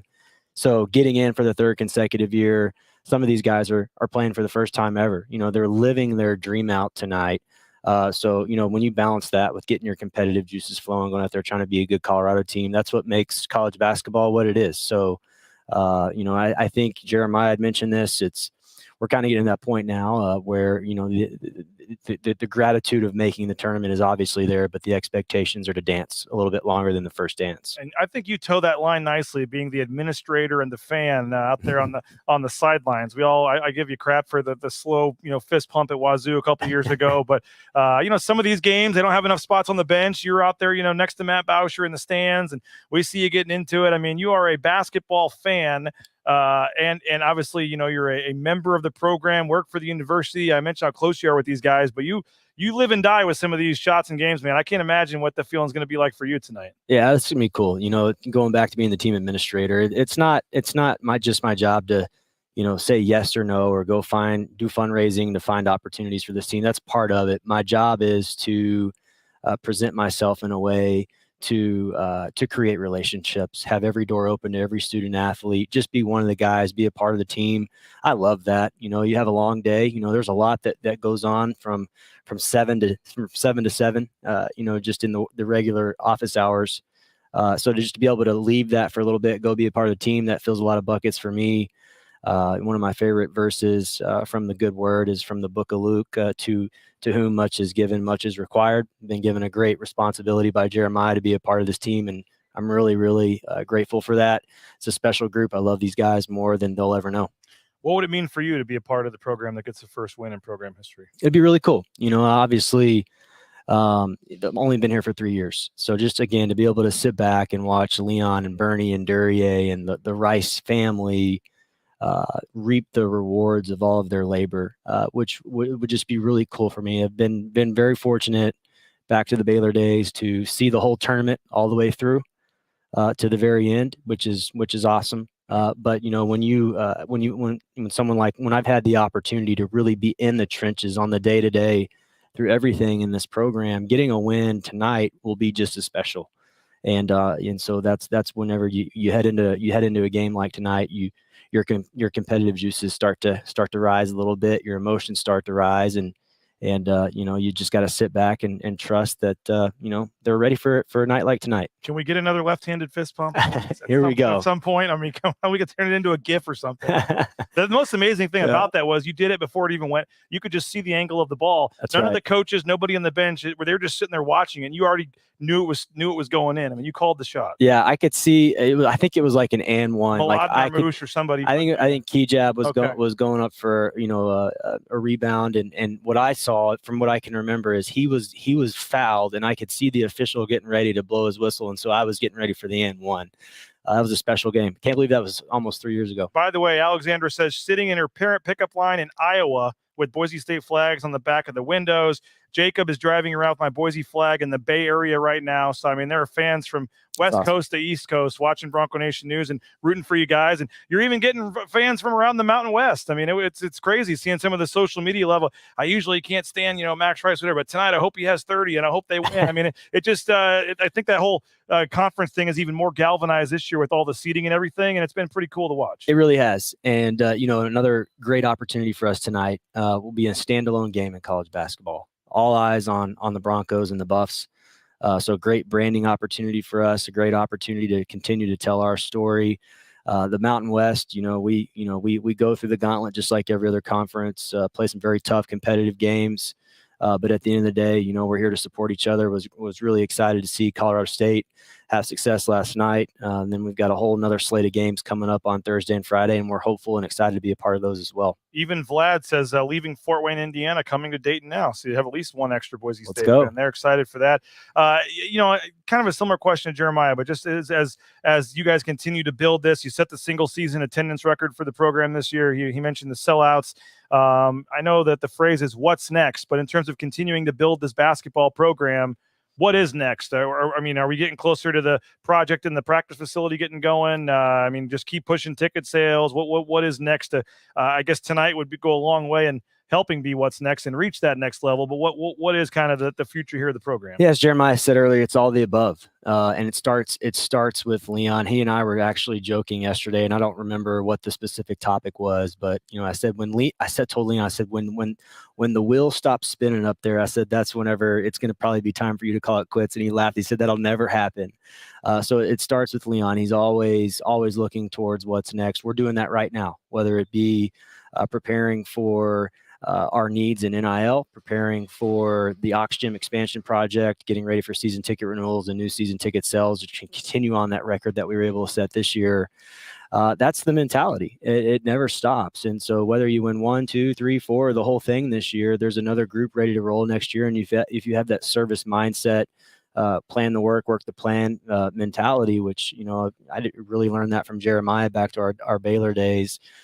That's where you find greatness when others maybe take a little bit of a pause. And, there's certainly an opportunity to reflect, certainly an opportunity to celebrate. But right now, as our team goes into this incredible run, and let's hope it lasts for quite some time over the next couple of weeks, we're already working on next year. So, you mentioned the Ox Gym expansion, working with our partners at Extra Mile Arena, our partners across campus to develop that timeline. We are getting closer to being able to hopefully providing somewhat of an announcement or timeline. These things are very complicated, especially with the process that we're currently navigating with the North End Zone. But facilities, we got to continue to look at how we not just recruit and retain our great student athletes, but our staff. And I'm not just saying our coaching staff. I'm saying our external pod: Alyssa Perk, Nate Lowry, Justin Rogers, James Gerfin, all the people behind the scenes putting on the show. When you have that consistency that Jeremiah has been able to, to build here, that's where you can really see things become beautiful. David says currently in the home of Omar Stanley, Overland Park, Kansas, watching as well. So now we've hit the central time zone there. What'd you think of Coach Rice on the drums yesterday?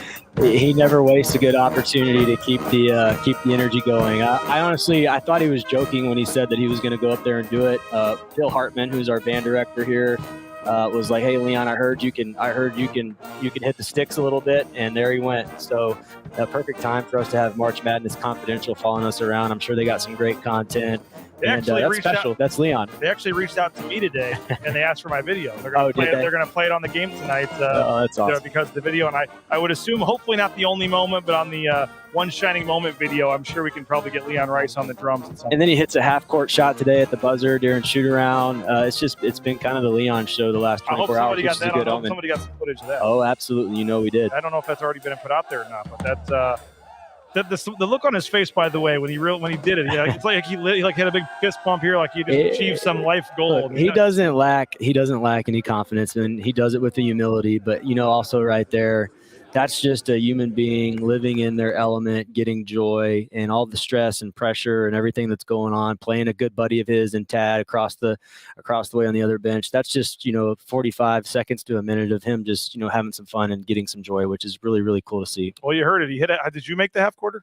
No, man. I'm like 1 for 30 this year, or maybe 2 for 30. But so I have a better percentage this year than last year. I don't think the coaches make it very often, because whenever the rare times I've been to shoot around and I'm doing video, every time somebody makes it, they turn to make sure I got it on video. That's right. I think I did that. You were actually there. I hit one in Fresno or somewhere? maybe in Spokane. Okay, I can't remember, somewhere. but yeah. You're right. 5 minutes later, it's whether it's you or Burns, whoever. It's like, you got that on video, right? Can you send that along? I'm like, yeah, we can help you out. Well, I got a question for you. Yes. Where did you pick up this sport coat? That's pretty impressive. Might be. I don't remember. It's not. I don't shop in the same shops you guys shop in. This is probably like Kohl's. No, man, that's impressive. Probably, and I heard you had a couple more in the closet. I do. Waiting for They are in the suitcase. I'm ready to go straight to Indy, and I got 2 more for Friday and Sunday. So hopefully we can use both of those. Actually, Friday I'll wear a tie. If you guys, you had to win the first game, but I'll sport the tie for Friday if you guys can get it done tonight. So okay, well, very, very nice. You look wonderful. I appreciate that. It's the best time of the year. It is. I'm sucking in because this is a little tight, tight on me. But appreciate you as always. Hey, thank you. Thanks a lot, Cody. Right. Thanks for you and Thank Jeremiah you, for Bronco coming on. And people of the shot just hit Twitter. They said that you guys just posted it. So right on awesome. you. I'll have to pull that in and watch that. But thanks, man. All right, thank you, BJ. Yep. Go Broncos. Yep, there he is, Cody Gogler. We appreciate him for joining us. We're going to hear from Gary Parrish coming up in a little bit as well. We got a ton still to get to. We're going to take a quick 90-second timeout. We'll be right back. Don't go anywhere. I'll try to pull up that video of Coach Rice's half quarter back in 90 seconds here on Bronco Nation News Live. All Bronco Nation News broadcasts come from the Cutwater Spirits Canned Cocktail Studios. Check out one of their more than 30 flavors of premix premium cocktails at your local gas station or grocery store. Cutwater Spirits, perfect for your next game day tailgate party. Our title sponsor is rowpaint.com. For all your commercial, industrial, residential painting needs, check out rowpaint.com. Don't forget about their concrete coatings. Transform that ugly concrete slab on your back patio in your garage in just 1 day. Contact rowpaint.com for a free estimate today. The official paint and coatings company of Boise State Athletics, and our title sponsor at Bronco Nation News is rowpaint.com. Idaho Central Credit Union's been helping members achieve financial success for more than 80 years. There's an ICCU branch on almost every corner, but the closest is in your pocket with free eBranch mobile and online banking. CUI more than 500,000 members love ICCU, and join 1 in 4 Idahoans by making the switch today at ICCU.com. Since 1984, Ridley's Family Markets has prided itself on being a hometown food and drug store that employed value members of the local community. Ridley's Family Markets has 13 locations in the state of Idaho and many more in the surrounding states. Download the new Ridley's app to your smartphone, get savings up to 40% off at the checkout line, and find a location near you at shopridleys.com. Former Bronco Matt Bauscher is once again the #1 ranked realtor in the Treasure Valley. No home is too big or too small for Matt and his team. Let them fulfill all your real estate needs at BauscherRealEstate.com. On the video, here is Coach Rice with the half quarter here.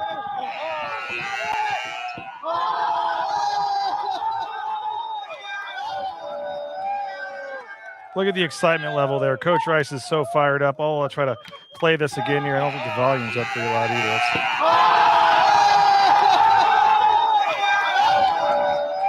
Again, hopefully the first of many celebrations. Not the first time he's ever done it, but all the coaches and players, they shoot it right as the buzzer goes off. Coach Rice drills the half quarter. He's getting mobbed. He's excited. Look at that. And again, when at the pit, when Kobe Young rolled the ball up there, that was kind of the first of many cheers. Hopefully Coach Rice drilling the half quarter there is the first of many there. So that was pretty cool to see. All right, keep your comments coming. Keep your thoughts coming, your score predictions, and we'll get to some of those here in a little bit. But I do want to play our interview with Gary Parrish. We got a ton still to get to. We're going to hear from all the trivia with Keen is going to be awesome as well. But Gary Parrish, CBS Sports, you see him, college basketball podcast on CBS Sports Network. You see him all over the place. One of the most recognizable and knowledgeable minds when it comes to college basketball is Gary Parrish. I had the chance to catch up with him. And again, tons still to get to. We'll hear from RJ Keen. We'll still keep taking your thoughts, your score predictions. We were in no hurry here as we go on for over an hour and 20 minutes on the Lithia Ford Boise pregame show. Here's my conversation as we continue things on with Gary Parrish. All right, we continue the Lithia Ford Boise pregame show, getting you set for Boise State tonight against Colorado. Appreciate Gary Parrish. Love his Eye on College Basketball podcast. You see him on CBS Sports Network, the Gary Parrish Show as well. And always once a year, Gary, I try to get you on, and nice enough of you to return the text and come on to preview this and talk about the Mountain West. So how you doing, Gary? I'm wonderful. A little overwhelmed. It's that time of the year. I'm home for like a total of 30 hours, something like that, before I head back to New York to be in studio for Thursday, Friday, Saturday, Sunday. So I'm doing well. I can see the finish line from here, but I'm looking forward to making the sprint to it. It's going to be a fun few weeks. Well, I know you get a lot of replies, so I do appreciate your time and for giving us a few minutes here, and we'll get right to it. The Mountain West, a lot of talk about the seeding, and I got to be careful. The selection chair is sitting right over my shoulder here with what I say. But just your thoughts in general, the Mountain West, and obviously a lot of talk the last couple of days about the seeding. Yeah, well, turn me down because he's not going to want to hear what I have to say. I thought it was disrespectful, what it did to the Mountain West, the selection committee. And I think just broadly speaking, there was a lot of misseeding done within the bracket. I didn't spend too much time when we got the bracket Sunday night complaining about who's in, who's out, because I do think that got complicated at the end. We spent Tuesday, Wednesday, Thursday, Friday saying things like, looks like St. John's is in, looks like Indiana State's in, looks like Seton Hall is going to get there. And by the time we got to the selection show, for lack of a better word or a better analogy, in a normal year, we're going to have what amounts to 32 automatic bids and 36 at-larges, and we still had that in this tournament. But because of the 5 bid stealers, we ended up really only having 31 chairs for 36 teams that thought they were maybe going to make the NCAA tournament, say 48 hours before Selection Sunday. But the bubble shrank. I actually spent part of Sunday afternoon looking at the bottom of the bubble and trying to distinguish between a Virginia and an Oklahoma and a Florida Atlantic and a Michigan State. And I can just tell you it was very difficult. So I don't have any complaints about who got left out and who got put in. But within the bracket, there were incredible seeding errors. Iowa State being the 4th number 2 makes no sense whatsoever based on their resume, and the Mountain West being treated the way it was treated. I mean, it's not just Boise having to play in the first 4, which I think is wrong. I had them as a 7 seed, but Utah State as an 8. Utah State's the outright champion of a league that put 6 teams in the NCAA tournament, and it got the same seed as Florida Atlantic. Florida Atlantic's in the 9th best league in the country. It's a 2-bid league. FAU didn't win it, couldn't win its conference tournament, has 3 losses outside of the first 2 quadrants, only 2 quadrant 1 wins, and still got the same seed as Utah State.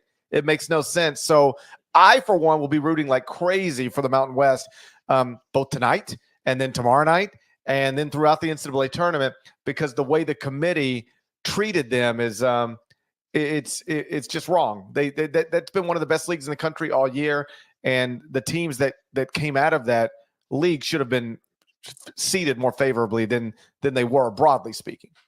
Yeah, I mean, New Mexico wouldn't have even got in if they didn't win their conference tournament. And then you have Nevada was only one spot away from being in the first four as well. They were only one spot ahead of Boise State. And, you mentioned San Diego State. They got a 5 seed, but I mean, Boise State beat them twice. I don't know if there was 25 team gap or whatever it was from a 5 seed to a play-in 10 between a San Diego State and the rest of this league. So, but what can they do about it? And I know you guys talked about this on your show, but they've got some tougher games now where maybe it's going to be harder for them to win some of these games, and then everyone's going to say, oh, the league's overrated, whatever. But just what can the Mountain West do? And even like 10 minutes ago before we came on, their publicist, their PR person is sending out talking points about the Mountain West and how some of this stuff is not accurate that the committee's saying about out of league schedules and things. Why do you think they were treated like this? But I guess how do they get past this notion that they didn't play anybody and try to prove people wrong here? Well, there's one way to do it, and that's go win games. Go put 3 teams in the Sweet 16 or 2 teams in the Sweet 16 or one in the Elite 8 or another in the Final 4, because it's a little bit of a self-fulfilling prophecy what the selection committee does sometimes. They'll look at a New Mexico and they'll wildly underseed them. And then they'll say, well, we just didn't think they really deserved better than what we gave them. It's always these very basic, non-specific explanations. Why is Florida Atlantic an 8 seed? Because we thought they deserved an 8 seed. That's the way the Q&A always goes with these people. They never actually give you real substance that proves helpful. So they say things like, well, we think New Mexico, that's where they belong. Okay. So then New Mexico gets an 11 seed. They are an underdog in their first round game. They lose like most underdogs do in any game. And then you know what the committee says? See, told you they weren't that good. They lost their first game. Well, what if you would have seeded them properly? What if Utah State was a 5 seed instead of an 8 seed? Then Utah State is set up to advance as opposed to set up not to advance. And this is true throughout the brackets. So you can complain about it, and you can even let people like me complain about it on your behalf. But ultimately, there is nobody who is a fan of ACC schools or Big Ten schools or Big East schools that doesn't take the Mountain West seriously, that is going to listen to me and change their mind. They're only going to have their mind changed by results. And it's results. I know these schools didn't want to be in the first 4, but if you were looking for a way to make a statement, hey, how about tonight go out and blast Virginia, an ACC school, and then tomorrow night go out and blast Colorado, a Pac-12 school with a top 10 pick. Maybe that's a way to then stand up at the end of this first 4 and say, hey, we're not complaining, but just so you know, I think we just showed it these past 2 nights. We didn't belong here. That's the way to make a statement. Gary Parrish, our guest, for a couple more minutes. Gary, I know different times this year you've had Boise State in your top 25 and 1. You've followed the Mountain West obviously closely. We see on there at 1:30 in the morning Eastern after some of these games. What do you make of the job Leon Rice has done this year? And this is I know it's the first 4, but it's first time in program history, 3 straight trips to the NCAA tournament for Boise State here. I'm always impressed anytime somebody does something that has never been done at a school that's been doing something for a long time. So Leon deserves a lot of credit. To take this program to the NCAA tournament 3 straight years is obviously unprecedented. And now I don't have to tell you or anybody watching what the next step is, right? Go win a game. You'd never want that bullet point being connected to you. So I'm hopeful that they can end all of that stuff this week and record an NCAA tournament victory. But the truth is, they shouldn't be playing in this game. And I'll just give you some. And I know I'm preaching to the choir here, given the audience, but I looked at this morning because I knew I'd be talking to you. Boise State 26 in the net. 9-9 in the first 2 quadrants, 6 quadrant 1 wins. They do have that 1 quadrant 3 loss, but it's only 1 quadrant 3 loss. Now look at Michigan State, which is safely in the field. 9-14 in the first 2 quadrants with only 3 quadrant 1 wins. So Boise State is 5 games better than Michigan State in the first 2 quadrants, has twice as many quadrant 1 wins as Michigan State. And the only negative thing that works in Michigan State's favor is Michigan State has no quadrant 3 losses and Boise State has 1. 1 quadrant 3 loss should not make up the difference between being 5 games below 500 in the first 2 quadrants and even in the first 2 quadrants, or for having 6 quadrant 1 wins instead of 3. There is no way to intelligently look at Boise State's body of work and Michigan State's body of work and conclude that Michigan State's is better than Boise State. You cannot do that. Yeah, but you could say the same for Dayton. You could say the same for FAU, or and by that quadrant 3 loss, by the way, is the UNLV team that I think's like 1 spot away from being quadrant 2 in the net as well. There you go. That's right. So they had a real disservice done to them here. This is not right. The committee messed this up. But if you're Leon or Boise State, you can keep saying that, but unless you win this game tonight, that's the problem. Nobody will believe you. If you lose the game tonight, and I was talking to Matt Norlander about this earlier on the Island College Basketball Podcast, the first 4 is always interesting because the 16s get ignored. And then we look at the at-larges, and we never celebrate the winner, or at least we rarely celebrate the winner. We always look at the loser and go, see, I told you they weren't that good. That's the way the first 4 plays out. So if Boise State wins this game, I'm just preparing you. The conversation late tonight around the country will not be about Boise State. It'll be about, well, what did you expect? Virginia is 4-5 in their previous 9 games. In their previous 8 games, they can't even get to 50 points half the time. Like Virginia stinks. Surprise, surprise. That'll be what happens tonight. But you can't do anything about that. What you want to do, or rather, that's what would happen with Virginia in their first 4 games. So what you want to do if you're Colorado State or Boise State is you can't apologize for anything, and you can't say that we deserved better than this until you go out and win the games, because unless you do, they will just say that you didn't. And it'll just carry over in the next season. I actually talked to Danny Sprinkle about this on Sunday night, and he was, going to use their seed as motivation with his team. But he said, and I'm paraphrasing here, but he said, as much as any league in the country, we need to perform in this tournament, because if we don't, it'll be held against us. And you could argue it kind of is already being held against them in the seeding process, but there's a lot of league pride and league pressure, I think, this week on, yes, Utah State as the regular season champ, but Boise in the first 4, Colorado State in the first 4. The league needs to perform, and I think the best way to get it started would be getting 2 wins on these next 2 nights. Now, believe it or not, Gary, there's actually some Leon Rice haters in Boise, and there's some folks that think he's got him to a certain level that can't get him any higher. They haven't won the tournament game, as you said. And they're already saying this won't count if they win the first 4 game as the first win. You got to get in the real field here. The record books, the check you get from the NCAA would say differently. But how would you respond, I guess, A, to whether or not this first 4 is really the tournament? And what would you say to the job Leon Rice has done at Boise over his 14 years? Well, I think anytime, and I learned a long time ago, you can't tell fans how to feel. They particularly an outsider, can't tell fans how to feel. So I'm not going to tell anybody how to feel. Feel however you want. I will just say it's always odd to me when you say, yeah, this guy is quite literally doing things that have never been done at this school, but I don't think it's enough. Like nobody else has ever done even what he's done. So maybe you aspire for more, and I can understand that. That's part of life, aspiring for more. But I think there's a nice balance to be found between aspiring for more and appreciating what you got. And again, I don't want to tell a Boise State fan how to feel, but I'd be real appreciative that my program is going to the NCAA tournament for the 3rd straight year. I live in a city that has incredible basketball tradition. Memphis is not going to the NCAA tournament for the 3rd straight year. Indiana is considered a blue blood program. It's not going to the NCAA tournament for the 3rd straight year. UCLA, blue blood program. It's not going to the NCAA tournament for the 3rd straight year. So I understand you want to win games. And I understand if you want to distinguish between the first 4 and the actual main bracket, knock yourself out.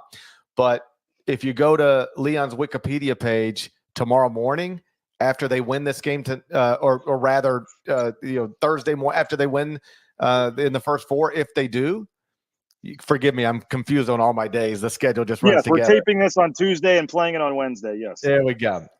But if Leon Rice wins a game in the first 4 and you go to his Wikipedia page the next morning, it will say that he is the winner of an NCAA tournament game.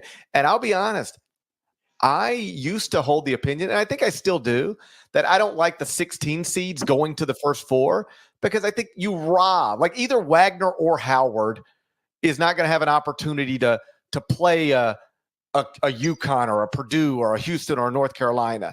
You get robbed of that experience. And I don't think you should do that to an automatic qualifier.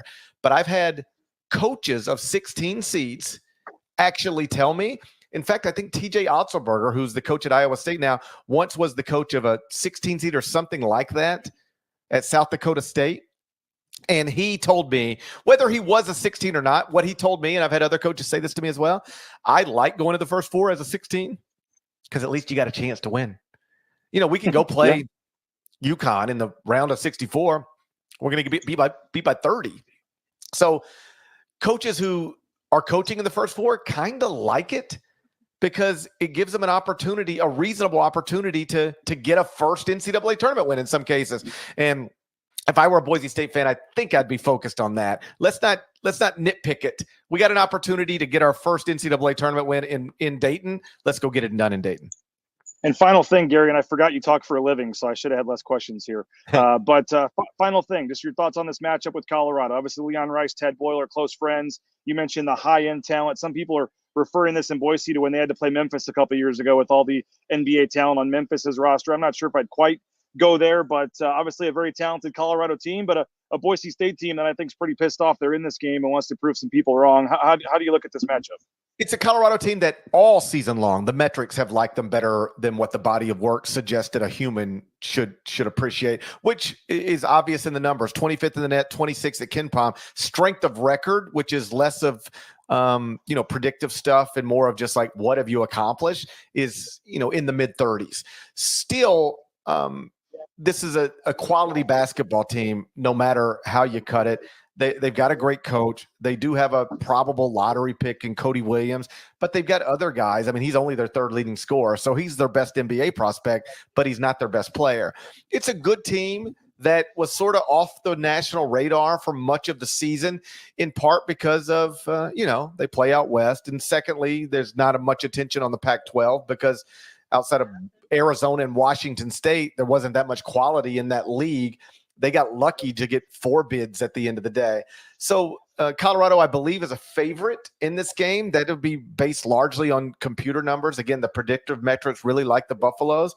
But I'm taking Boise State in this game. I don't know if I'm doing that with my head or my heart, but I always like it when programs have an opportunity to do things that, have never been done before or that can change a narrative. And I think Boise State's got a clear opportunity to do that in this one. It's a tight spread for a reason, but I think Boise State's been the better team basically all season, and I'm going to respect that in this one game situation. I was going to ask you how we can listen to you, read you, watch it, but maybe I should ask when we won't see you or hear you or read you. You're going to be pretty busy these next couple of weeks. Buddy, I am out of words, so I appreciate you tolerating my tired mind. We just did back-to-back days of the Ion College Basketball Podcast on CBS Sports Network, actually taking that to television, so that's been fun.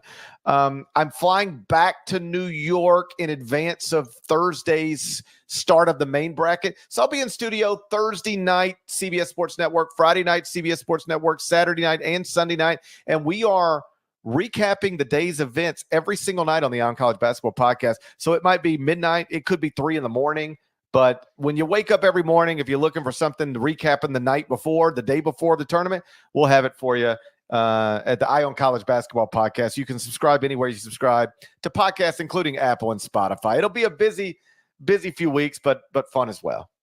Well, appreciate you. I know people watching this are hoping on Friday night you're still talking about a Boise State Florida game. They'd be, why not win one? I think fans here would like to win two and put no asterisk next to this game and see what happens. But Gary, appreciate your time as always. We'll be watching, and about this time next year, I'll probably reach out for my once a year interview request here and see if we can get it done.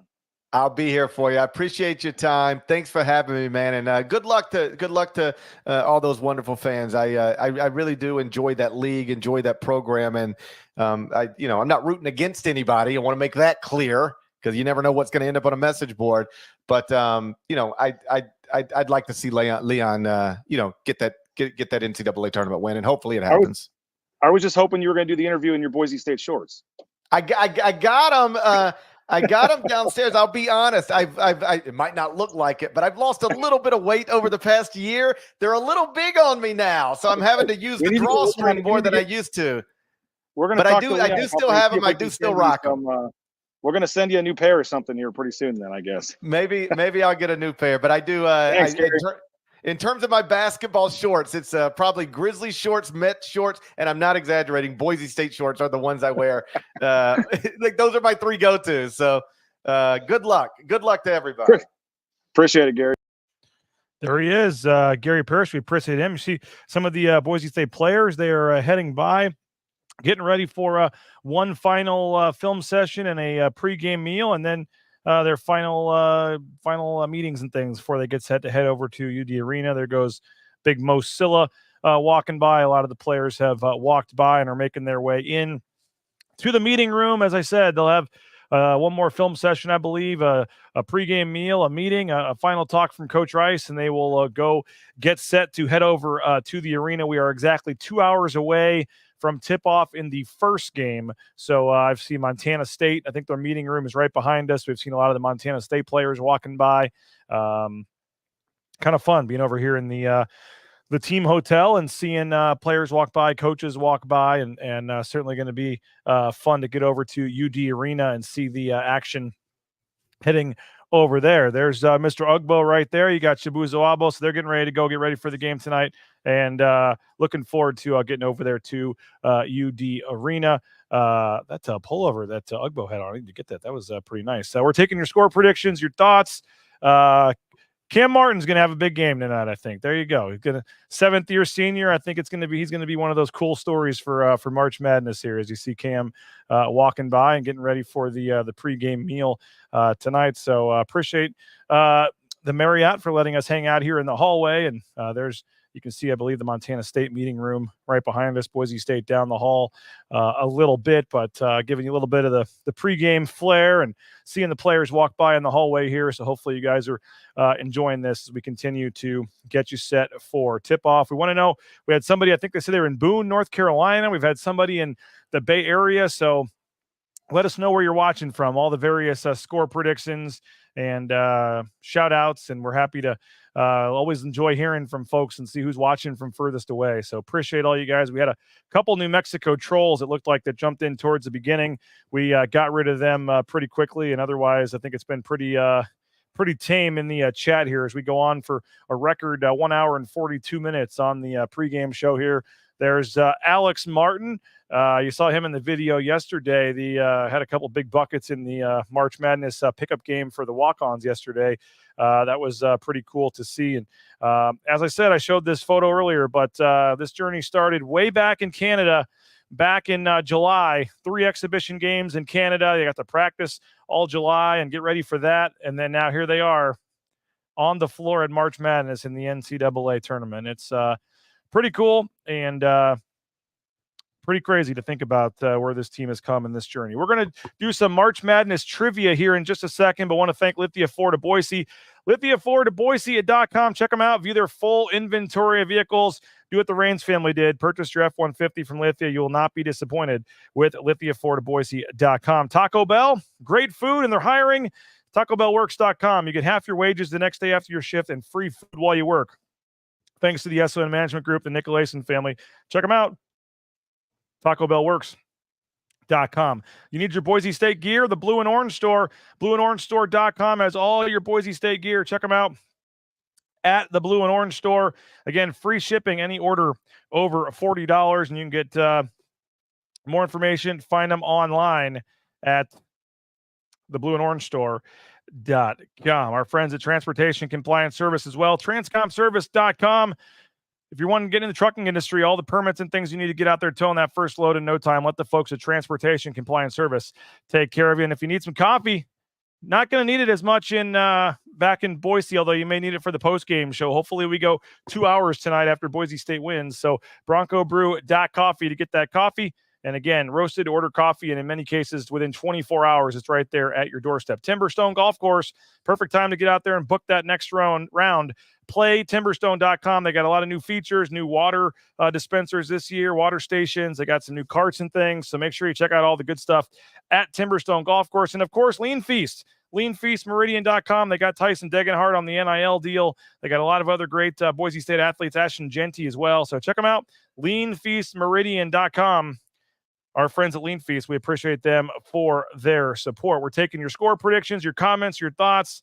Melinda Draper just pulling back into the neighborhood after their trip to Vegas. Got to get ready for the party tonight. There you go. Good timing, Melinda. We know you'll be having some of those cutwaters and enjoying your time tonight. Unleash Andrew Meadow. You'll kill selling the glasses. I think that he could have it's usually in some sort of unsung hero, whether it's a Cam Martin or an Andrew Meadow or a Jace Whiting, somebody you're not necessarily thinking of is usually the guy in a March Madness game that steps up and can lead you to a win. So certainly one of those guys would be nice to see. Mark Carringer has 68-63. Manny Herrera, good to see you, Manny, down in Vegas. He's got 71-56. So he's got a nice, comfortable 15-point win. I'm sure everybody on here would love to have that be the final score and not have to worry about it too much. 505, I believe that's Albuquerque. 80-71. Craig's got Boise State winning this one. Tyree returning the favor. Says he has New Mexico in his Sweet 16. We got Chris watching from downtown Los Angeles. How about that? Go Big Blue. We appreciate you for watching from Los Angeles as we get you set. Cam can give the March Madness advice. Yes, he has. He redshirted on the Kansas team 2 years ago that literally cut down the nets. But Cam said he did not cut down the nets that day because he wanted to wait to do it himself and be a part of the team. So he's looking to make a 7-win run here through the tournament and get a chance to do that with Boise State. All right, RJ Keene. Let's see, we got 67-66, 1 point game Chad has. So that'd be a close one tonight. But RJ Keene did some trivia. Another Lobos fan chiming in. Appreciate you. 73-64 is his score prediction tonight for Boise State. So we look forward to seeing that. But RJ Keene, he took the BNN mic, did some college basketball trivia for us. When a question is asked, if you think you know the answer and you want to get it in the chat real quick, we'll see if anybody can get that right and have a little fun with it. Otherwise, continue to get those score predictions in. Let us know where you're watching from. Here's how much does the Boise State men's basketball team know about March Madness and college basketball trivia? RJ Keene helped us find out. So I'm back for year 2, surprisingly, but we're going to ask NCAA Tournament March Madness trivia questions with my teammates as we prepare for our open practice outside in Dayton, and we look forward to have a big game against Colorado tomorrow. All right, what's the highest number of games an NCAA Tournament team can play? Well, it's 7 with the first 4. Ooh, that was a trick question. What are the chances someone can get a perfect bracket? You know? It's like 1 in a billion. No. It's a little more than that. 1 in... Starts with a Q. Oh, 1 in 1 quintillion. I think it's 1 in 2.2 quintillions. Did you know that? What's the last team who went back-to-back NCAA titles? Ooh. Back-to-back. What conference? That gives it away. I'll tell you, it's on the Florida. Lowest seed ever to reach the Final Four. This happened 4 times.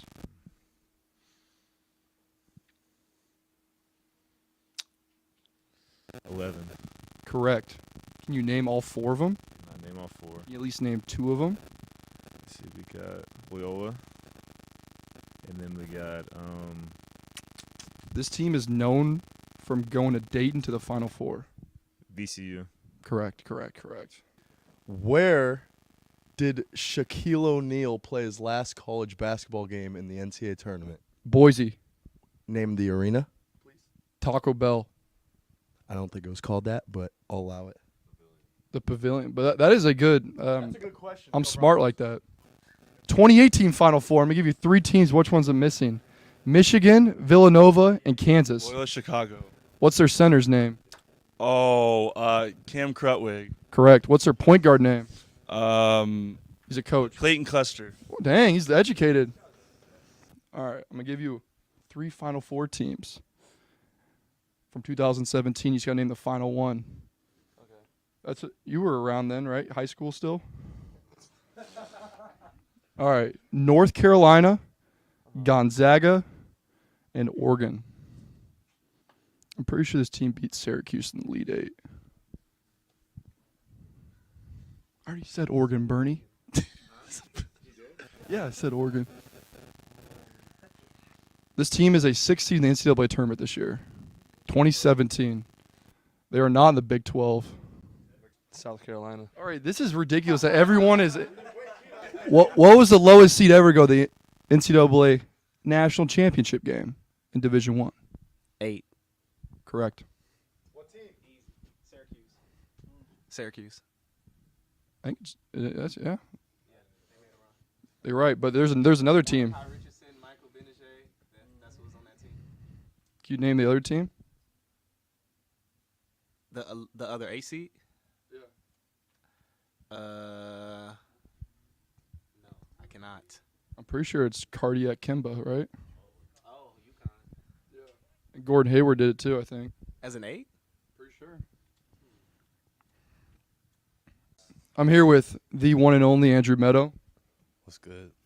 What 2 Division I teams did your coach Timothy Duryea play for? North Texas. It's North Texas State. North Texas State. And then can you name the first one he started at? I'll give you hints. On the border of Texas. Rio Grande Valley. Correct. Good job. Yeah. Dang, how do you know that? He could have went UTEP. He could have went a lot of different places. What 2 Division I teams did Coach Duryea play for? North Texas and was the other one Division I or Division II? Division I. Division I. They're in Texas too, but like I don't know.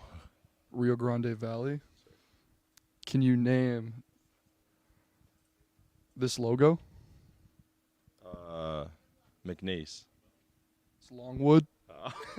They're here? Yeah. I think they're out there. No, I don't know. Duryea, who's the only coach to win the NCAA Tournament championship and NBA title?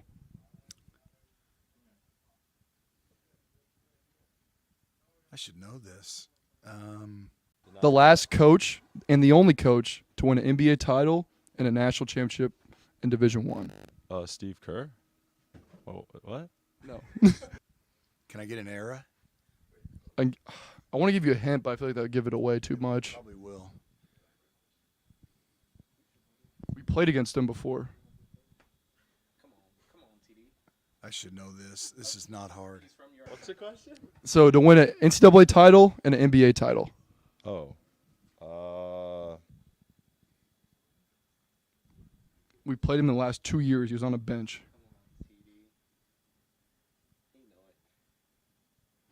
I'm gonna feel really bad when I don't get this. I don't know. Who is it? He sat on the bench in an NCAA tournament game that we faced. A team. Oh, yeah, of course, Larry Brown. Thank you. Yeah. Should have got that too quick. So we're in Dayton right now, and there's 2 teams that have gone to the Final Four. Can you name those 2 teams? You can't? Cam said it like 5 minutes ago. I wasn't here. Can you name the only 2 play-in games to go to the Final Four? Yeah. UCLA. Can you name the other one? VCU. Correct. Good job. Let's go with Miami. Maybe UCLA. That's correct. I thought he was going, yeah, that's correct. That's one team. Can you name the other one? UV. UV. VCU. Correct. Can you name the only coach to win 2 national championships at 2 different schools? There's only one. He's a current college basketball coach. Current. I'm not sure. Coach Burns. Keen, really? I'm joking. No, we don't want to. I mean, I've got some dirt on you, Keen, that I'm sure the viewing public would like to know. But out of respect to your mother, I'm not going to reveal that dirt. The answer to your question is Rick Pitino. Correct. Thank you. Booyah. Can you name the last 4 15 seeds to be a 2 seed? Who was it? St. Peter's is one of them. Correct. You said the last 4? Yeah. Can you give me a year how far back it goes? So it's the last 3 years, and then 2013. 2013 was Florida Gulf Coast over Michigan State. What was their nickname? Dunk City. Oral Roberts. And there's one more that happened last year that we watched. Oh, Princeton. Princeton, correct. All right, Chris Lockett. So in 2013, there was a 15 seed to beat Michigan State called Florida Gulf Coast. Can you tell me their nickname? No, I can't. No, I'm not even gonna lie. Can you tell it for me? Yeah, Lex, do you know their nickname? Florida Gulf Coast's nickname in 2013. Oh, Lob City. Yeah, but it was Dunk City. Well, same thing. 2017 Final Four. Oregon, UNC, and Gonzaga. South Carolina. He's a sweaty daddy. All right, you ready for another question that no one got right so far? All right, this is a hard question, probably the hardest one on the list.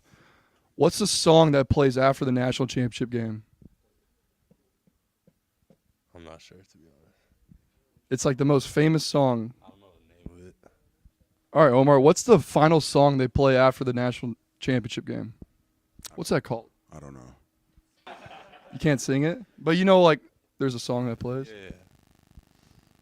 Do you know the song, Ugbo? I don't. Sing it.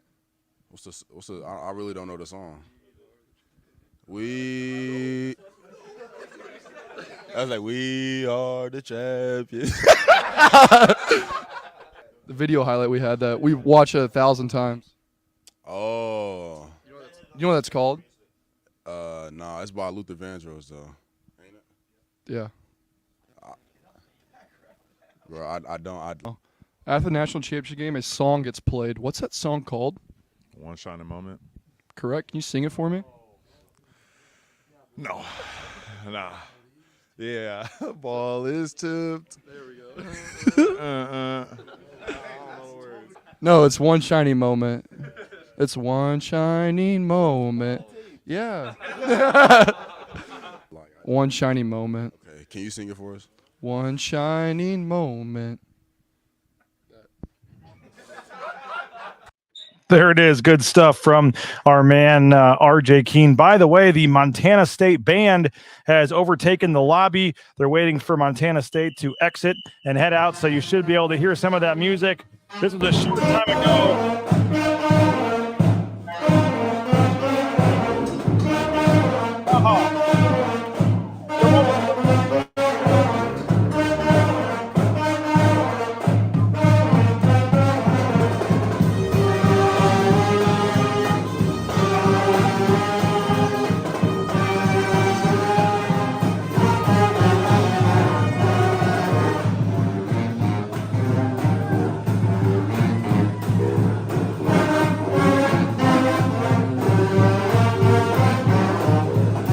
So that's currently going on just to my left. So you can probably hear the music. I apologize if it is loud and hard to hear. The Boise State band will be doing the same thing in about 2 hours to send them off. You can see behind me, that's the Montana State meeting room where the door just opened. They are finishing up their final preparations and will be heading for the team bus for the first game tonight, Grambling State and Montana State. They got a nice crowd here. The cheerleaders, the band have kind of paved a way for the team to walk through, so that will be pretty cool as well. We are about to hit the 2-hour mark of our pregame show here, and it's time for some your score predictions, your final thoughts, your final comments. How you guys feeling? Let us know in the ICCU YouTube chat, and we'll get to our final score predictions and thoughts here in a minute. I just saw Coach Rice walk by. They've got a team meeting in 1 minute. They got a team meal.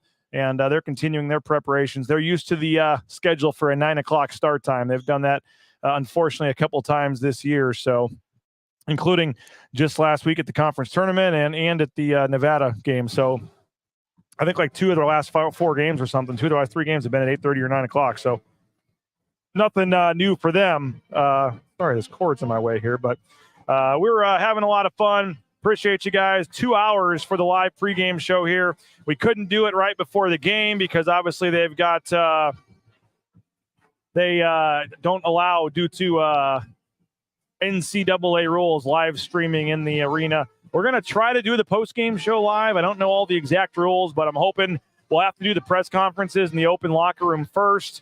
But we are hoping to do the press conference, do the live show on the down by the court postgame.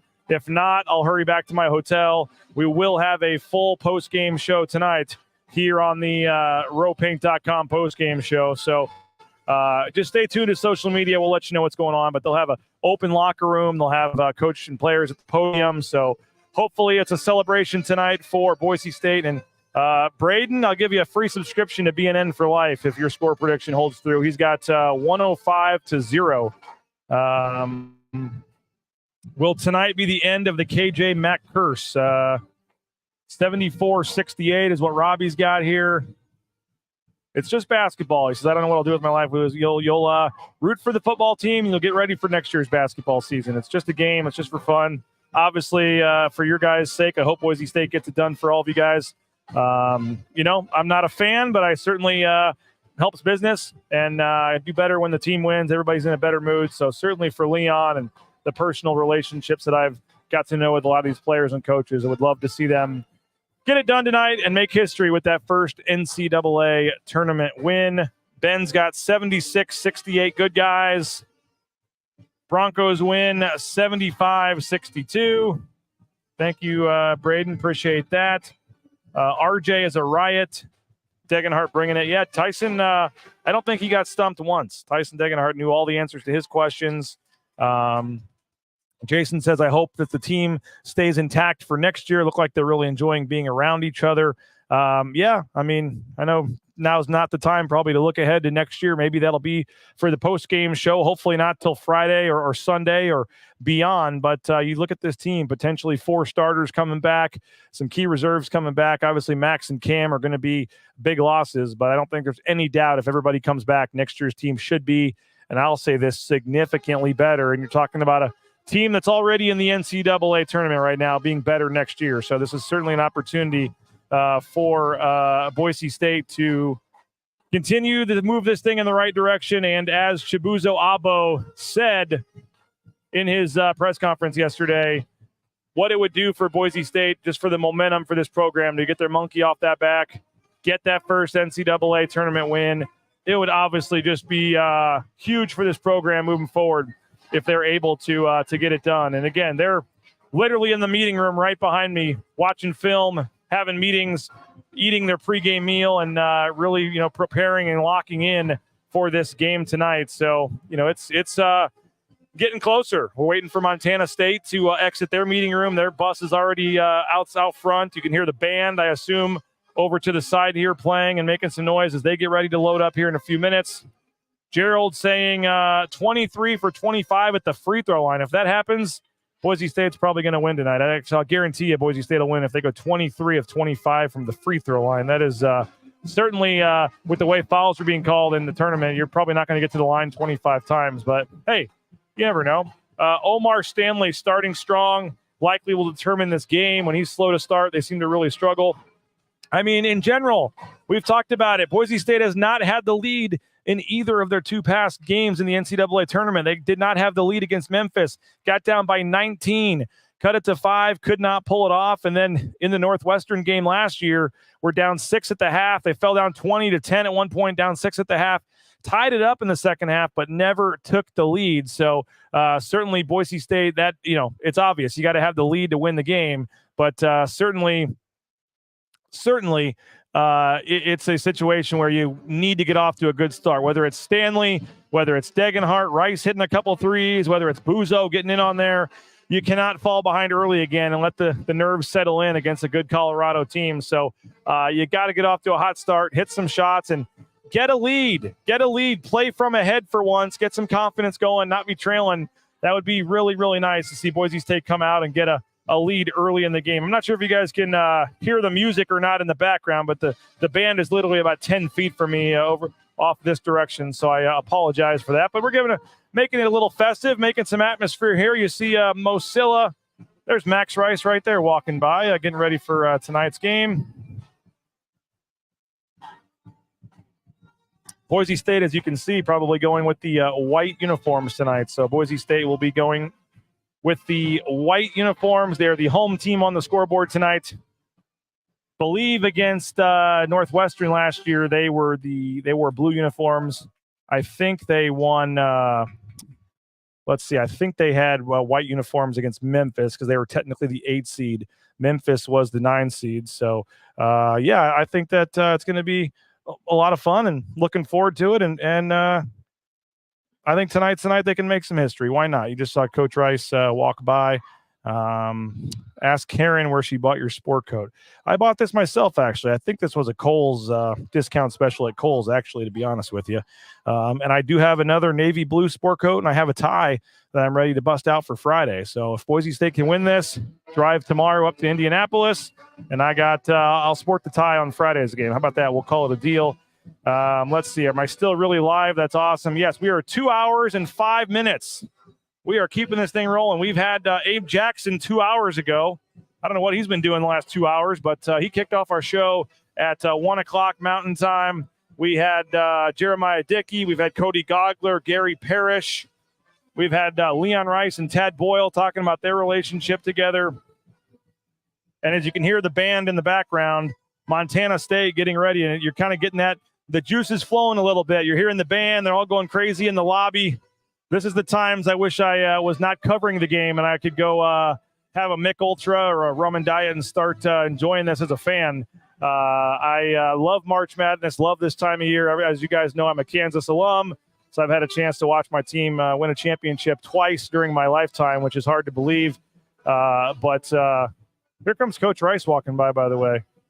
Maybe he's going the other direction, but he was watching the band. He was getting a little excited about it. So I think that there he is right there, your head coach. I think that it's going to be a lot of fun. Looking forward to the game and looking forward for Boise State fans. You guys have waited a long, long time for this, 365 days or whatever it is from last year. And you're maybe mere hours away from making history and getting that first win in the NCAA tournament. So for all of you guys, I hope it happens. And yes, I'm not expecting, as somebody said, my Kansas Jayhawks to be around long this year. Typically in the past, that's what I do in March Madness is watch KU, but I'm not expecting them to go very far this year. But yes, love this time of year.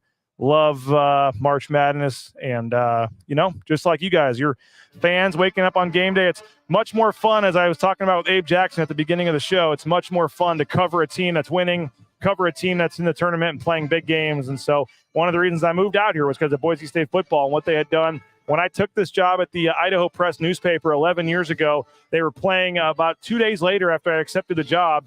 They played LaSalle in the first 4 game. And I was in Florida. And I remember with my dad watching that game, Boise State against LaSalle at a restaurant down there in Florida near the hotel, and knowing that if they had won that game, I was actually going to cover them. I think the next regional was in, they were going to play Kansas State, I believe. I want to say it was in Kansas City. So I was going to actually start my job covering my first assignment, covering them in, I think it was Kansas City, had they won that game against LaSalle. They obviously didn't, but I've been following, 11 years later, here we are, Boise State 5th trip into the NCAA tournament. My 4th time covering them in the tournament, obviously 2015 here in Dayton. And then you had Portland and Sacramento. And now we are here, and we'll see what happens. If tonight can be the night that Boise State makes history again. If you're wondering why we're on live this early, we are not allowed to go on live during the game. So, or during the first game, and NCAA has some weird rules. Not even sure about the post-game show. We will obviously have a post-game show. I'm hoping to just do it courtside, but I may have to hurry back to the hotel. We'll figure it out. But we could go hopefully for hours tonight to celebrate the win and start to preview the matchup with Florida. Could be a lot of fun, obviously, if Boise State is you see the Montana State team heading out. Wishing them luck tonight in their first 4 matchups. So the fight song playing, the cheerleaders making some noise. And there goes Montana State as they head to board their bus for the first game of the 2 games here tonight at UD Arena. You see Chibuzo Abo and company in the back kind of waiting their turn to let them go by, and give the managers some love too there with the water bottles and things. They deserve some credit there. So Montana State and Boise State's meeting rooms right around the corner from each other. There's some players and parents as well. So got that March Madness feel when you have the band and the cheerleaders and everybody in the lobby making noise, having some fun. And this is obviously a lot of fun, and looking forward to this. Wish Danny Sprinkle was still with those guys. Obviously, Danny Sprinkle did his thing at Montana State, then went to Utah State, and now they're boarding their bus. They will play Grambling State here in about an hour and a half. This team hotel, the Marriott, right across the street from UD Arena. It's about a 3-minute drive, very right across the way, very close drive. So it's not a long bus trip for any of these teams. I don't know if all 4 teams are staying here or not. I've seen some folks from Grambling State, I believe. I have seen Montana State, and I don't know where Colorado is staying, but I haven't seen anybody from Colorado in my couple hours being here today. Would love a Montana State win. Yeah, who wouldn't want to see Montana State get a win tonight and win that one? So going to be fun. And this is going to replay, by the way. The Boise State game starts at about 9:10. So we're going to back it up 2 hours and start this again at about 7 o'clock. So if you want to miss any of it and want to watch it again, or if you're confused as to why it's coming on later, we are going to replay this leading up to tip-off on the BNN social media channels, or at least put it out there on social so you can watch it. And again, we would have liked to have been closer to tip-off, but we've got the rules we've got to live by. And honestly, if we were closer to tip-off, we may not have gotten Jeremiah Dickey or Cody or some of the guests that we had on. So probably better the way it worked out this way. And if you missed any of the show or interview with Gary Parrish or any of the other guests, you can go back and rewatch it from the beginning. Patty Degenhart, go Bobcats. I think a lot of people in Boise are probably pulling for Montana State being a much closer team there. Jason's saying good luck, Cats. Nathaniel says Boise State would beat Kansas. You might be right this year. Abo and Rice instrumental in a 6-point win. Needs Stanley to play big or we don't win. Chad says love the coverage. Appreciate you guys for checking it out. Again, if you can subscribe, we'd love to have you. We would love to have you if you could subscribe. Again, $50 will give you a year subscription, and I would love to have the support, and we appreciate all you guys for your subscriptions. Our advertisers helping us get down here. We're excited to be here and thankful for folks that made it possible for us to be down here providing this coverage. And I would love to be able to do a live show tomorrow from Indianapolis and a couple live shows on Friday from Indianapolis as well. I've got to drive to Indianapolis tomorrow anyway. I'm either going to fly home tomorrow from Indianapolis or stay and cover a game on Friday. So I would much rather stay and cover a game on Friday, and we'll see if Boise State can make that happen. 70-68 on a Degenhart buzzer beater. Wouldn't that be something? They don't tell you the referees till like the other game ends, so I don't know who the referees are, but they're usually for the first 4. It's extra guys getting an extra game, so it'll be recognizable names, I'm sure, but whether or not that means West Coast guys, East Coast guys, we'll find out. But you get the first 4 gets Final 4 level officials, so it'll be big time names, and I don't think officiating hopefully will be the story tonight, or it probably shouldn't be for this matchup. So again, the tip-off is just after. How about Zachary Coleman says, if Boise State wins, I'll buy a year subscription. There you go, Zachary. I appreciate that. Wish we could convince you to buy one either way, but appreciate you for saying that, and we'll hold you to it. If Boise State can get the win tonight, we do have that $50 deal going on. BNN 50 deal is the promo code. I don't have the list with me, by the way. We had about 25 of you that helped donate to get us here, and I sincerely appreciate you guys. We're going to get your names together, and in a broadcast here in the near future, we're going to raffle off this Tyson Degenhart mini football that we have. So appreciate all you guys that, whether it was through the Venmo or the link on the site. A lot of you guys stepped up and helped get us here. It's about $1,000 round trip ticket. So we appreciate you guys helping us out and getting us here. And I was not on Pan Am Airlines, Nathaniel. I took Southwest. I was able to take Southwest into Indianapolis, and then drove the final couple of hours from Indianapolis. And as I said, heading to Indianapolis tomorrow, one way or the other. Would love to stay there and cover some games in the NCAA tournament again on Friday. So we'll be all over social media, my Twitter account at BJ Rains, at BNN Bronco Nation on Twitter as well, Facebook, YouTube, all over the place, TikTok. So we'll be posting live videos, sights and sounds throughout the night. So even though this was our live show for the night, we'll still try to get you closer to tip-off. We'll show you the warm-ups, show you the band playing, give you as much of the sights and sounds as we can from UD Arena, even though this was the live show. So appreciate you guys. I think we did set a record 2 hours and 15 minutes for a live stream here and for the pregame show. And very appreciative, again, Lithia Ford of Boise. Of course, our title sponsor is rowpaint.com. All your painting needs, they just painted our entire house, and it looks awesome. And I'm excited to have them continue to do great things in this community and for these schools and stuff. So we appreciate best digital team in the Valley right there. And that's all the videos and photos you see for Boise State come from those two gentlemen right there. They're doing a outstanding job. But rowpaint.com, interior, exterior painting, and they're really signing up now for those concrete coatings for your garage, your back patio, your basement. So if you got that ugly looking concrete slab, it's probably more affordable than you think with some of the deals they have going on right now. The concrete coatings from rowpaint.com. Score prediction for tonight. I don't know if I've 100% put this out there yet. I've kind of hinted at it. Had a bad feeling about the New Mexico game. That proved to be true. Boise State lost that one. I got a good feeling about this one. Boise State, I think tonight's the night. I think Boise State gets their first NCAA tournament win tonight. Let's go 71-65. How about that? 71-65. Boise State gets their first tournament win, 71-65. The women, I wish I knew more about Montana. I don't. Again, bad beat. That game's at the same time. But I'll go 60-56 for the women. 60-56. The women are going to get the win tonight against Montana as well. So AP says either a 4-point win or a 10-point loss, no in between. Again, I've said it numerous times, would get the lead. They have not had the lead for a single second in the last two tournament games. Get the lead, get some confidence, and see what happens. Appreciate you guys. We're going to end this thing. Get set to get over to UD Arena. Pack everything up here. Again, live coverage on Twitter, Facebook, YouTube. We'll have photos of warm-ups, photos of the band, videos, as much coverage as we can get you that's allowable through the NCAA rules, which are a little bit different. But appreciate you guys again for all your support. Subscribe if you can. Support the advertisers and help them out and return the favor for their advertising if you can. And been a fun ride. Been following this team for 11 years. Been covering this specific team since we went to Canada back in July. And for Max Rice, for Cam Martin, for all these guys that are playing their last game tonight, and for this team that is going to be together. I hope this is not the last game. They're playing what could be their last game tonight, but I just hope for all of you guys as fans and hope for this journey. It just seems fitting.